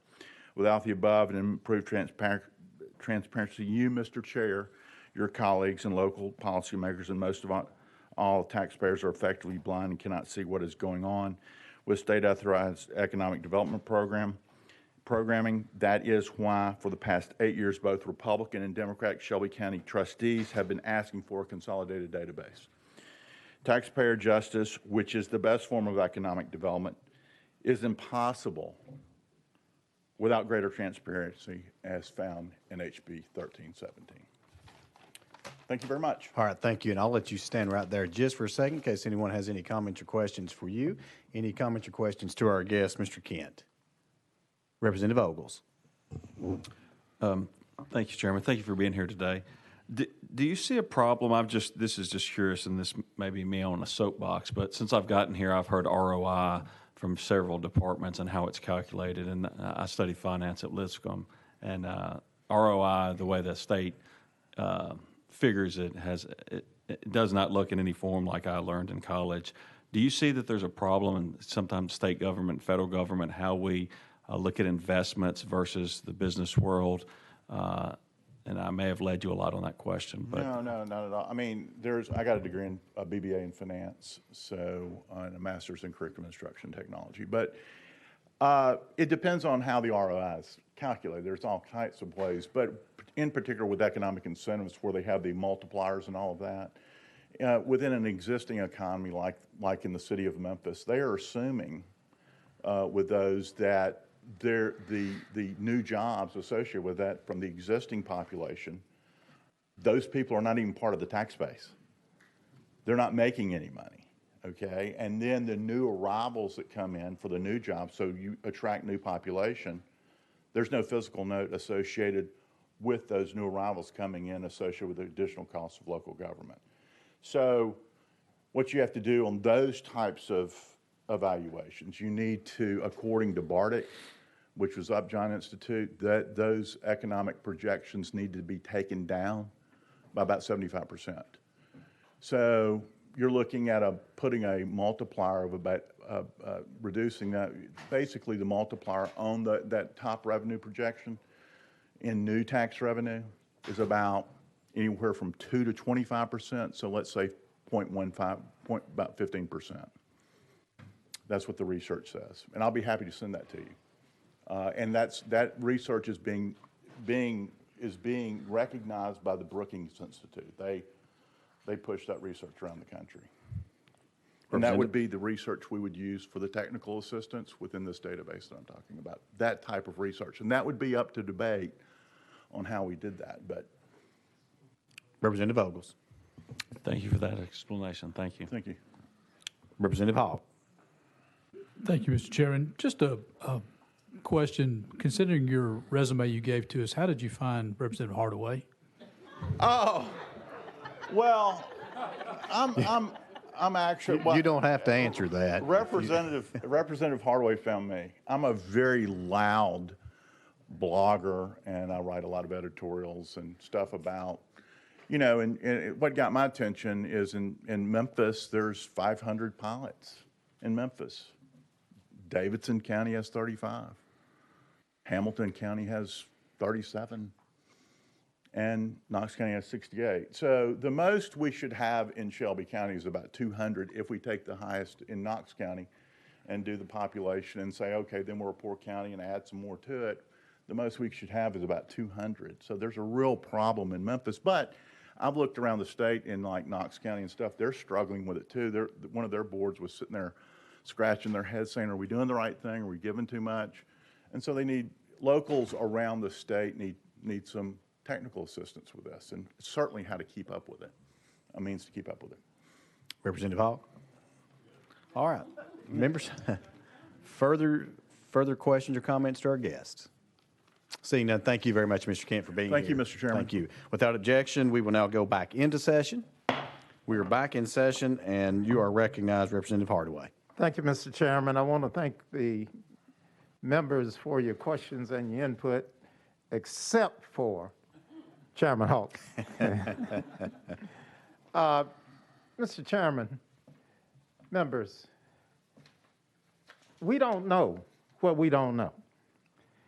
We are giving away taxpayer dollars through incentives with information that we're getting from those who receive the incentives.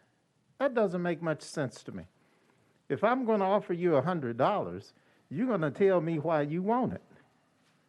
That doesn't mean it makes sense for me to give it to you. So the only thing that we're asking for here is two primary things. One is to create an objective formula, a template where everyone uses the same means to calculate what the ROI is on these giveaways, so that what's happening in Knox, in Davidson, in Shelby is the same. How do we do that? We go to our comptroller, ask him in collaboration with the state treasurer, the ECD, et cetera, all of our experts on economic development and on matters of this sort. We ask them to create a formula that everyone plugs their numbers into. That allows us to know what's going on in the parts of the state that we don't live in. It allows us to know what's going on with projects that we may get similar requests on. Well, how did that last project work out? But the only way for us to know for sure is to, number one, have some transparency so that we have as many eyes as possible. That means eyes similar to the way that our guest witness testified. Make it possible for individuals such as he to be able to look at this simple formula. It will be numerical. You will be able to tell whether it's an A, B, C, D, 100%, or 70%. It will have some kind of grade so that John Doe and Joan Doe can understand what's happening with their money. The problem I'm having, Mr. Chairman, is when I gave the different entities who do the work in here less work to do, I got a higher fiscal note. I went from 82,000 to $1 million plus. So what I'm asking is that you would go ahead and consider this bill positively, and with that, I'll take questions. Thank you. All right. Thank you, Representative Hardaway. Members, you've heard the description of House Bill 1317. Any discussion? Seeing none, there is a cost associated with House Bill 1317, so we will have to place it behind the budget and reconsider it at a later date. So without objection, House Bill 1317 goes behind the budget. All right. Thank you, Thank you, sir. Thank you, members. All right, that brings us to item number 33. Item number 33 on our calendars, House Bill 2763 by Representative Hurt. You have a motion to second. You are recognized for a brief description. Thank you, Mr. Chairman. We have an amendment on here. Do we need to address that, or? It is traveling, so Okay. you are ready to go. Thank you, Mr. Chair. This bill is amended, delete sections 11 and 12 from TCA 5525-107, which sets forth who the Department of Safety and Department of Revenue may share your personal information with. What we're trying to accomplish here, committee members, is limiting the amount of personal information that gets out and into the hands of marketing companies, which results in you receiving calls trying to sell you stuff. So with that, I'll be glad to take any questions. All right, thank you very much, Representative Hurt. Members, you've heard the description of House Bill 2763. Any discussion with House Bill 2763?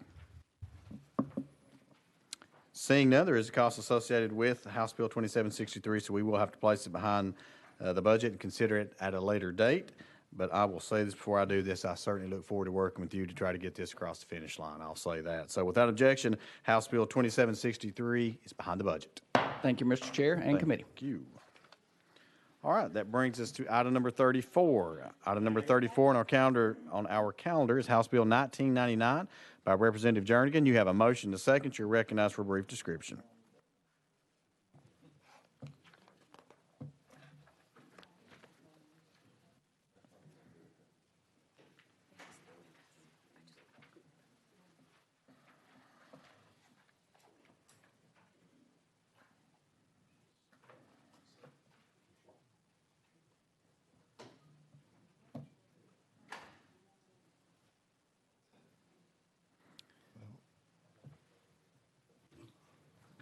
Okay. Thank you, Chairman, for your patience here. House Bill 1999, right? Yes, sir, that's correct. Thank you. This bill directs the Tennessee Board of Pharmacy to promulgate rules that will ensure an individual who is visually impaired will have appropriate access to prescription labels related to materials appropriate to their needs. And with that brief description, happy to answer any questions. All right, thank you very much. Members, you've heard the description of House Bill 1999. Any discussion? Seeing none, House Bill 1999 does have a cost associated with it, so we will have to place it behind the budget and consider it at a later date. So without objection, House Bill 1999 goes behind the budget. Brings us to item number 35, also by Representative Jernigan, House Bill 2261. You have a motion to second. You recognize, sir, for a brief description. Okay, thank you, Chairman. I appreciate it. This bill is brought to me by the Tennessee Hospitality Association, and in summary, it does 5 things. It synchronizes businesses' licenses. It establishes an electronic verification system. It does notification for catered events. It does delivery of alcohol for catered events and notification of violations to owners when there is a violation by the ABC. And that's just a brief summary because I know where it's going. If you have any questions, I'll be happy to answer. All right, thank you, Representative Jernigan. Members, you've heard the description. Any discussion on House Bill 2261? Seeing none, as the sponsor has already alluded to, there is a cost associated with House Bill 2261, so without objection, we will have to place it behind the budget and consider it at a later date. Without objection. So moved. Chairman, members, thank you. All right, that brings us to item number 36. Item number 36 on our calendar is going to be House Bill 2611 by Representative Johnson. You have a motion and a second. You are recognized for a brief description. Thank you, Mr. Chairman. What this bill does in a situation where we have a child care crisis in Tennessee is there's a certain group of child care facilities, and they are nonprofits that are not religious. And so because of that, because they don't fall under that religious umbrella, they have to have an individual independent audit every single year to the cost of about $9,000 to $10,000. If you understand the child care industry, there's not a lot of profit in there, so they're really struggling to stay open with that audit. I want to read so you can see that they do meet the requirements of the same audit. To help with context, Little Oaks Academy is a child care in my district, and its annual audit expense is approximately $9,000 per year. Also, as a public charity, it is exempt from the federal income tax, and it has to disclose its financials in its annual exempt organization return form 990. So all of the information that is required from this audit, they present with that form already. But what is happening is these facilities, these type of facilities, there are 100 across the state of Tennessee, are really struggling to stay in business. They're also trying desperately hard to keep their prices down so that the average working family can afford those daycares. The one in Knoxville keeps its cost for babies monthly at under $1,000, which is rare, certainly in Knoxville. I know it's really rare in other places. But this bill is really critical in investing and making sure that we keep our child care facilities open. They all have waiting lists. This particular one, Little Oaks in Knoxville, could expand if they didn't have that cost. They have a 2-story facility. They're only using 1 floor. They could expand 50 to 100 kids more that they could take if they didn't have the cost of these yearly audits, with this information is calculated in other ways. So with that, I'll answer any questions. All right, members, you've heard the description. Any discussion on House Bill 2611? Seeing none, there is a cost associated with House Bill 2611, so we will have to place it behind the budget and consider it at a later date. So without objection, House Bill 2611 will go behind the budget. Thank you, Representative. Thank you, Chairman and members. All right, members, that brings us to item number 37 on our calendar. Item number 37 is going to be House Bill 2677 by Representative Leatherwood. You have a motion to second. You are recognized for a brief description.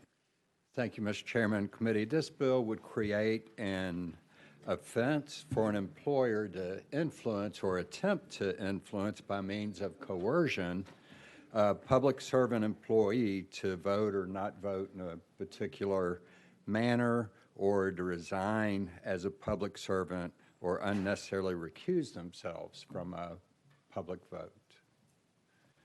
And with that, I'll take any questions, and there is a cost associated with it, of course. All right. Thank you, Representative Leatherwood, for your description and honesty. We appreciate that. You never would have known it if I hadn't said. Right? No, that's all right, members, any discussion on House Bill 2677? Seeing none, as the sponsor has graciously already alluded to, there is a cost associated with House Bill 2677, so we will have to place it behind the budget and consider it at a later date. So without objection, House Bill 2677 goes behind the budget. Thank you. All right, next is item number 38. It's going to be House Bill 2109 by Representative Love. You have a motion to second. You're recognized for a brief description, sir. Thank you, Mr. Chairman and members. House Bill 2109 covers an area that is most definitely needed now, which describes what doulas are. And there's an amendment, I think, that's traveling with that. Yes, sir, that's correct. It is traveling. Thank you, Mr. Chairman. And so we're talking about a situation where, with the amendment, we will define what doulas are and go through a process of getting them certified so that we can better support women who are going through their pregnancy time and allow them to have support as they can, as much as they can, as much as we can do as a state. That, Mr. Chairman, I'm open for questions. All right, thank you, Representative Love. Members, you've heard the description. Any discussion on House Bill 2109? Question's been called. Any objection calling the question? Hearing none, seeing none, we're now voting on House Bill 2109, moving on to full finance. All those in favor say aye. Aye. All those opposed, no. The ayes have it. House Bill 2109 moves to full finance. Thank you, Mr. Chairman and committee members. Thank you. Members, let's skip over to item number 55 at this time. Item number 55.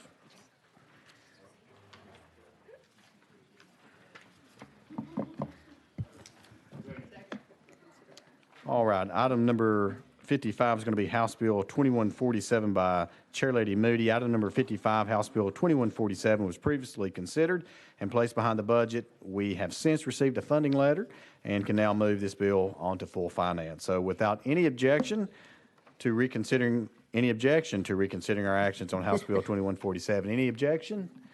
Seeing none, House Bill 2147 is back before us. Thank you. Now, you are recognized. Item number 55 is House Bill 2147 by Chairlady Moody. Yes. You have a motion, a second. Thank you so much, Chairman and committee. And again, what this bill is, where our goal is to get Tennessee back in the #1 spot with the toughest human trafficking laws in the country with Shared Hope International. And they have changed their rubric as things have changed with the issue of trafficking and the ways we prosecute and recognize and help our survivors. And so it's really a cleanup bill and bringing things more uniform. And one of the things that let me just read this. It does address several factors related to survivors of human trafficking and especially victims of commercial sexual exploitation of a minor, and that is under 18. We had it 13 and under, but that's another thing that was changed to help bring us up in that standing.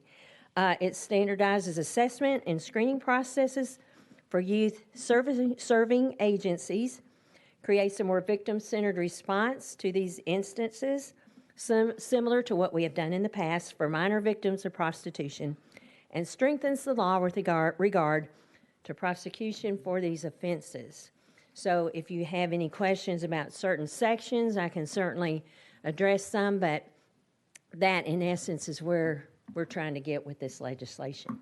All right, thank you very much, Chairlady. Members, you've heard the description. Any discussion on House Bill 2147? Seeing none, we're now voting on sending House Bill 2147 on to full finance. All those in favor say aye. All those opposed, no. The ayes have it. House Bill 2147 moves to full finance. Thank you. Thank you. May I have a point of privilege?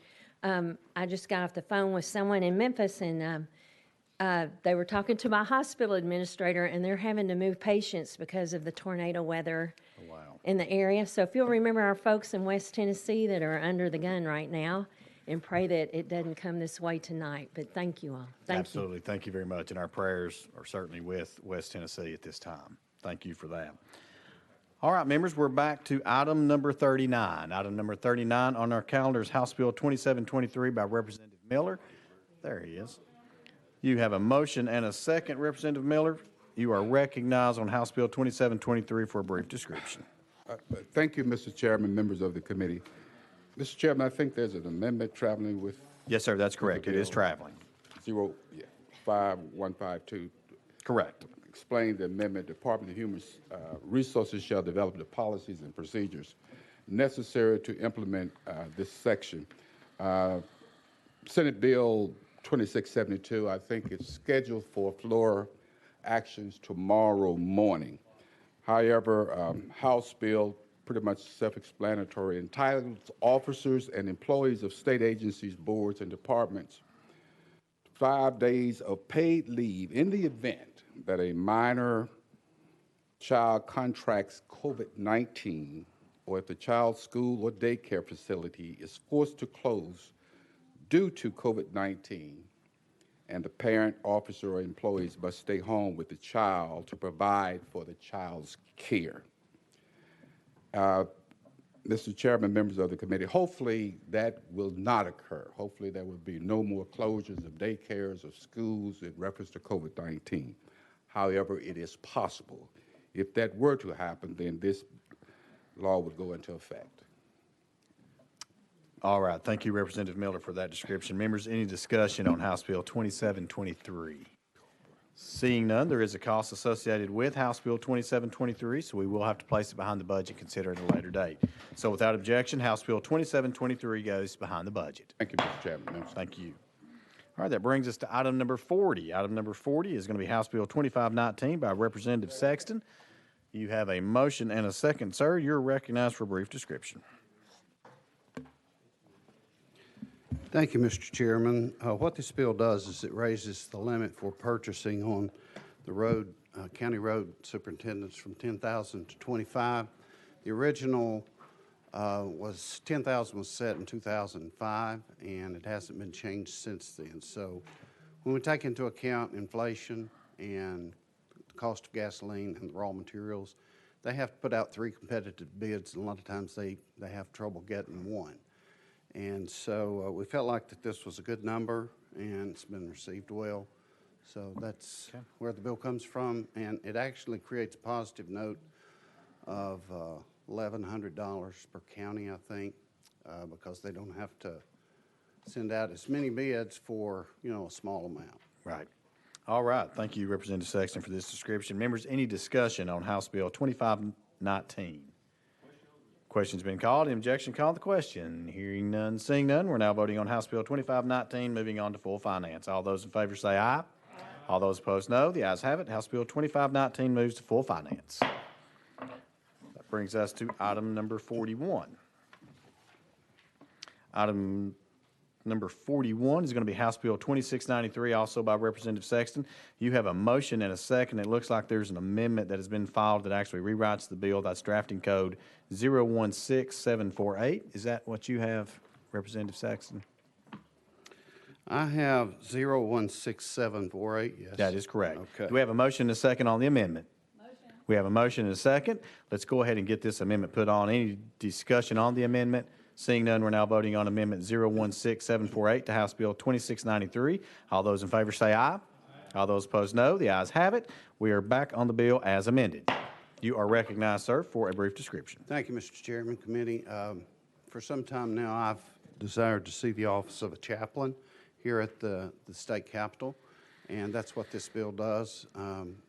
As you know, that we've had people that's worked in that capacity some, and I've watched them have a hard time trying to find a parking place, and they'd have to park somewhere, walk for a long ways, and they didn't have an office or office supplies. And so what this bill does is it sets the parameters for us as a legislature, both in the Senate and the House, to vote on a chaplain. And the Senate's got an amendment on it to where that we can have one or we can have two. The House can have one, the Senate can have one, or we can vote on the same one, which is the reason that it actually doubled the fiscal note. But I think we can work on that to get it lower.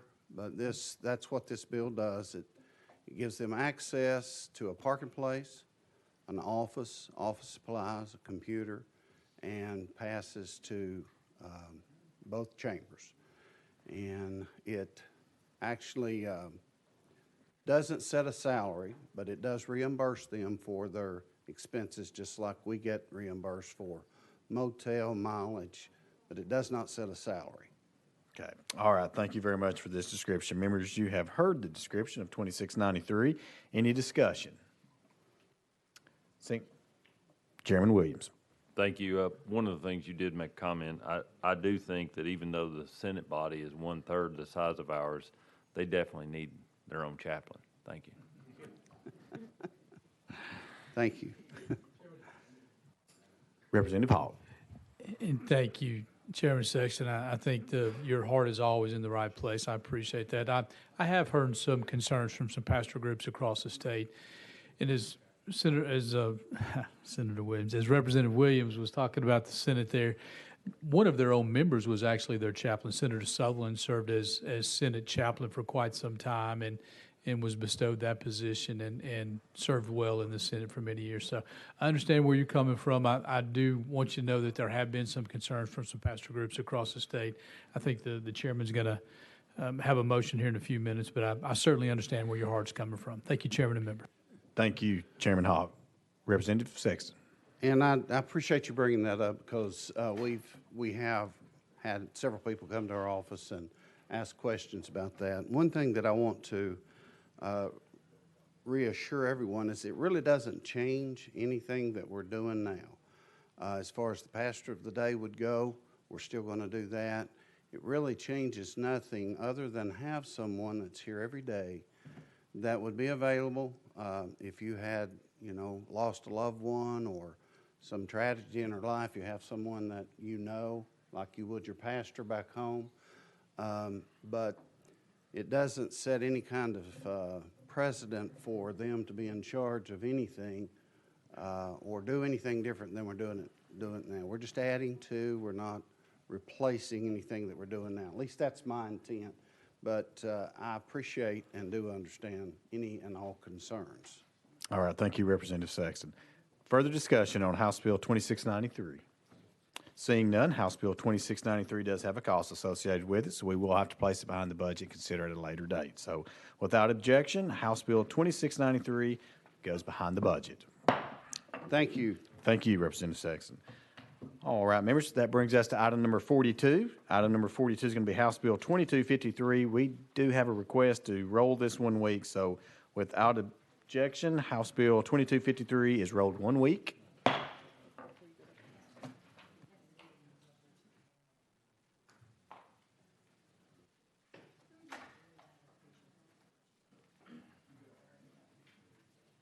All right, members, we're going to move to item number 54.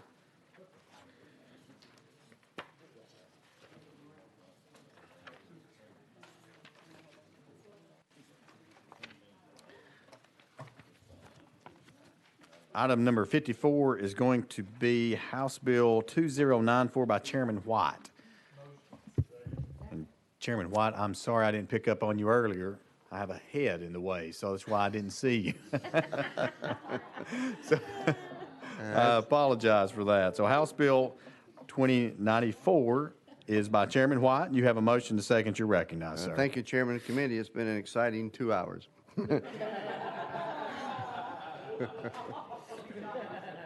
Just kidding. Okay, this particular bill that I have before you, was brought to me by THEC, Tennessee Higher Education Commission, and it is basically a cleanup bill dealing with the state's financial aid program. In 2020, the General Assembly passed the FAST Act, which cleaned up a lot of code over the last 40 years for financial aid, and they left a few things out. So in this particular legislation, we're just picking up some of these other cleanup parts of this, and I can give you an example of some of them, or I also have THEC here if you need any further discussion. If not, renew my motion. And it does have a positive fiscal note. A little bit of a cost and a little bit of a more, and it balances out positive. Well, thank you, Chairman White. Looks my man. Thank you for that description. Members, you've heard the description. Any discussion on House Bill 2094? Seeing none, it does have a cost associated with implementation, so we will have to place it behind the budget and consider it at a later date. So without objection, House Bill 2094 will go behind the budget. Thank you, committee. Thank you, Chairman. And Chairman White, I know, comparative to some of the committee meetings you have, I know this has been a breeze. Yeah, we got another 2 hours to go here. Thank you. All right. Let's go back to item number 42, members. Let's go back to item number 43.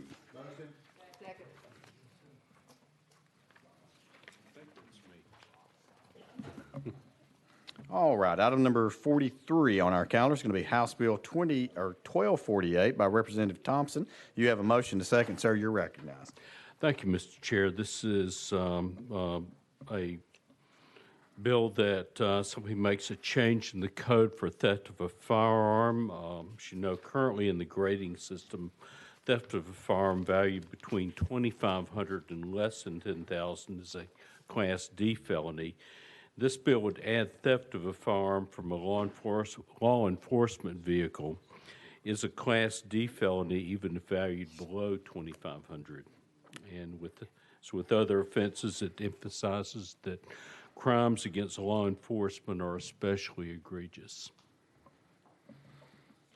All right. Thank you, Representative Thompson, for this description. Members, any discussion on House Bill 1248? Representative Ogles.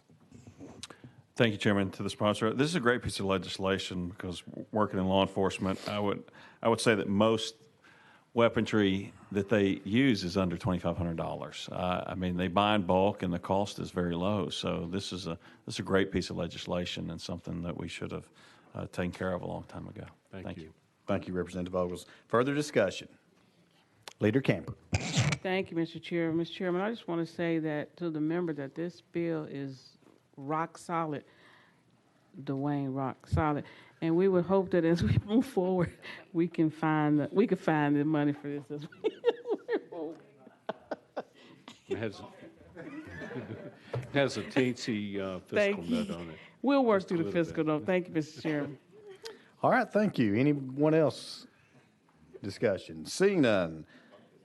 House Bill 1248 does have a cost associated with it, so we will have to place it behind the budget and consider it at a later date. So without objection, House Bill 1248 goes behind the budget. Thank you, Chairman. Yeah. Oh, motion.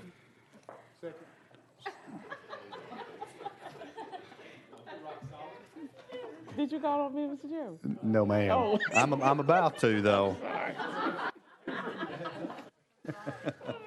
All right, let's go to item number 44. Item number 44 is House Bill 1973 by Leader Camper. You have a motion and a second. Now you are recognized. Thank you, Mr. Chairman and members. House Bill 1973 is a bill that was previously carried by Senator Lamar Alexander, and she's done Lamar Alexander. It's been a long day, Mr. Chairman, and Senator Alexander is a great friend of mine. This bill is with direct remote monitoring, patient monitoring for pregnant women, and we would hope that this is a bill we can find funding for. I know it's going behind the budget, Mr. Chairman, but we found that with the patient monitoring, it allows the doctors to really look after and care for the mothers and the babies. If anything is happening, the information can be documented, and this is something that is already happening, but we would like to create a pilot program within TennCare to make sure that all mothers that are having problems, that we catch the problem before it hurts the baby. So thank you, Mr. Chair and members. I appreciate your consideration. All right, thank you, Leader Camper. Members, you've heard the description. Any discussion on House Bill 1973? Seeing none, the piece of legislation does have a cost associated with it, so we will have to place it behind the budget and consider it at a later date. So without objection, House Bill 1973 goes behind the budget. Right, that brings us to item number 45. Item number 45 on our calendar is going to be House Bill 2846, again by Leader Camper. You have a motion and a second. Looks like there is an amendment drafting code 014853 that rewrites the bill. Is that correct? Yes, sir. It is. You have a motion and a second. Let's go ahead and get this amendment on. In discussion on the amendment, seeing none, we're now voting on amendment drafting code 014853 to House Bill 2846. All those in favor say aye. All those opposed, no. The ayes have it. We're back on the bill as amended. You are recognized. Thank you, Mr. Chair. Mr. Chairman and members, for about 4 years now, I've been working on this bill to create tax incentives for the trucking industry. We were having a problem with trucks languishing at some of the sites when they go to pick up or deliver. And so we were trying to create an opportunity for a business to turn the trucks faster. And so each year we've tried to adopt a new strategy to try to figure out how we could move product when trucks either pull in or leave the various businesses. And over the last couple of years with COVID-19, we've seen that that our logistical system has been having even more problems, and we're having problems finding truckers. And so we were trying to find a way with this bill to help through tax credits to help us to move freight across this country and through Tennessee the more. So that's what the bill did, and that's what I'm trying to accomplish. All right. Thank you very much, Leader Camper, for this description. Members, any discussion on House Bill 2846? Seeing none, the bill does have a cost associated with it, and we will have to place House Bill 2846 behind the budget and consider it at a later date. However, since this bill has been calendared 3 times, we will need to place it on a special calendar to be published with our final calendar pursuant to our House rules. So without objection, House Bill 2846 goes onto the special calendar to be published with the final calendar. All right, that brings us to item number 46. Item number 46, we have a request to roll this 1 week. So without objection, House Bill 2384 rolled 1 week. That brings us to item number 47. Let's get caught up here. All right, item number 47 on our calendar is House Bill 2213 by Chair Lady Hazelwood. She has a motion and a second. Let's go ahead and be recognized. I know there's an amendment, drafting code 016239. Let's go ahead and get this on. You have a motion and a second. You're recognized on the amendment. Would you like to go ahead and talk about it? Or do you want to get it put on? Mr. Chairman, it does make the bill, so Okay. we can do it either way. All right, any discussion on the amendment? Seeing none, we're now voting on amendment drafting code 016239 on to House Bill 2213. All those in favor say aye. All those opposed, no. The ayes have it. We're back on the bill as amended. You're recognized.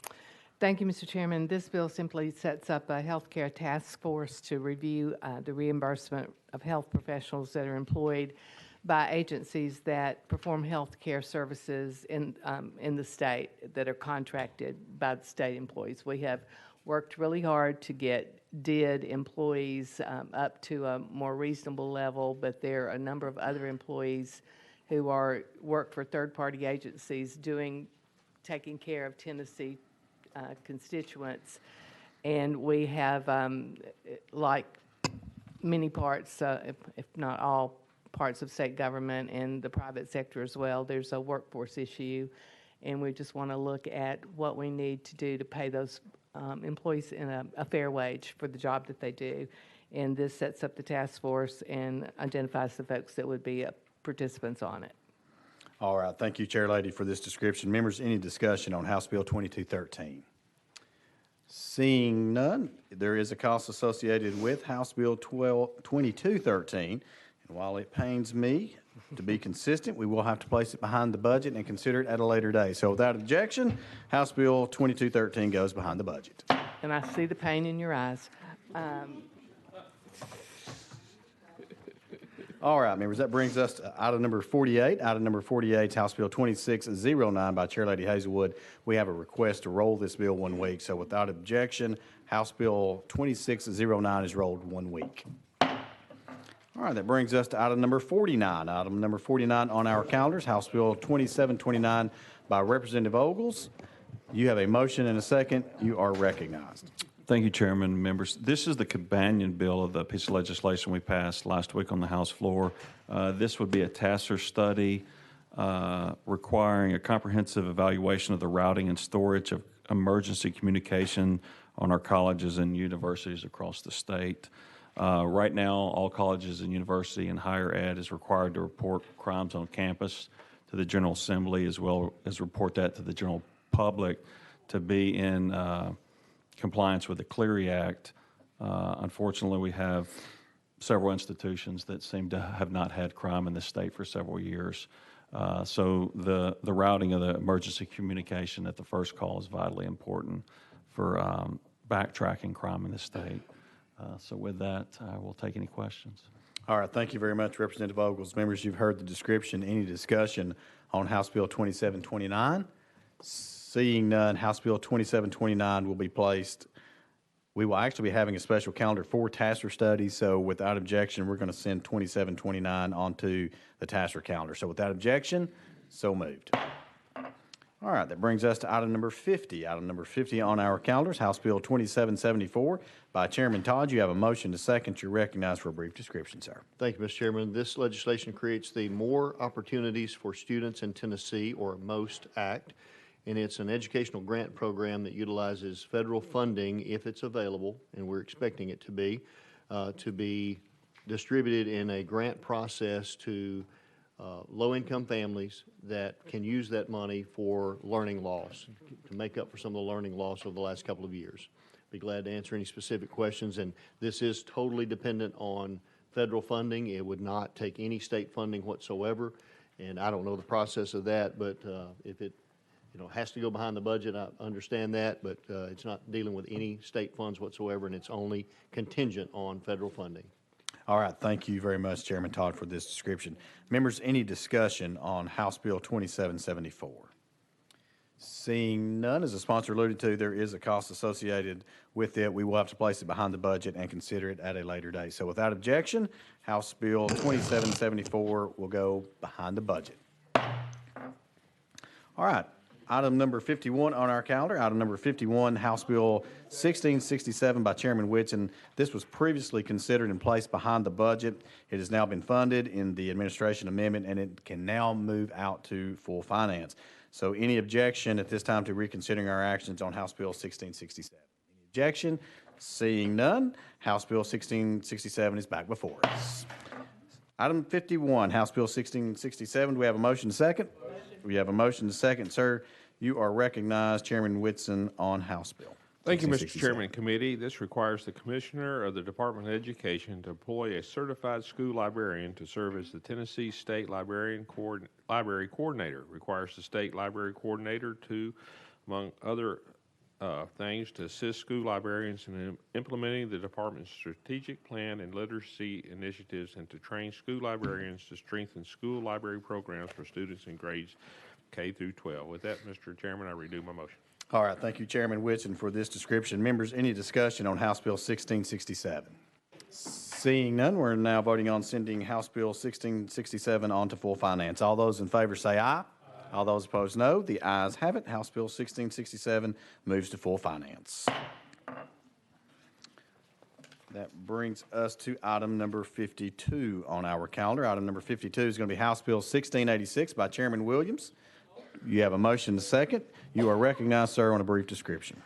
Thank you, Chairman and members. House Bill 1686 creates a pilot program in the Commission of through the Commissioning of Aging and Disability and the monies to be deployed through our AAADs here in the district. It's called the Colonel Thomas G. Bowden Act, who was a colonel in the U.S. military. His wife, Barbara, was here last week, but this bill would create a respite program for 150 families of 150 Tennesseans whose loved one is suffering from Alzheimer's disease. As many of you know, my grandmother and many of your family members suffered from, and friends have family members who'd suffered from Alzheimer's. What this would do is allow for 4 hours of respite care a week for 150 of those families across the state.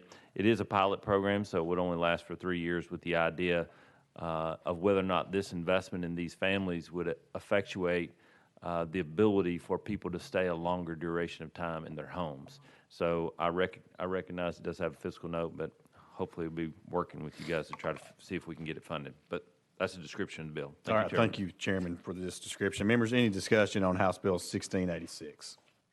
Seeing none, as the sponsor alluded to, there is a cost associated with House Bill 1686. We will have to place it behind the budget and consider it at a later date. So without objection, House Bill 1686 goes behind the budget. All right, that brings us to item number 53. Item number 53 on our calendars, House Bill 2274 by Chairman Williams. You have a motion to second. You're recognized for a brief description. Thank you, Chairman and members. House Bill 2274 creates a new market tax credit insurance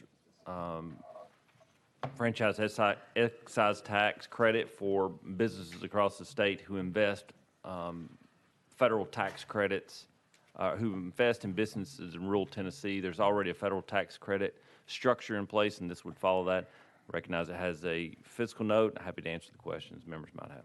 All right, thank you, Chairman Williams. Members, you've heard the description of House Bill 2274. Any discussion?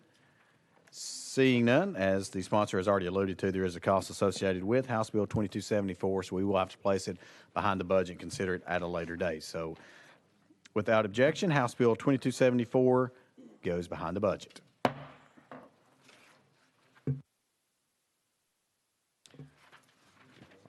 All right, members, that completes our calendars for today. Any further business coming before the committee? Seeing none, I see none. So without objection, we stand adjourned.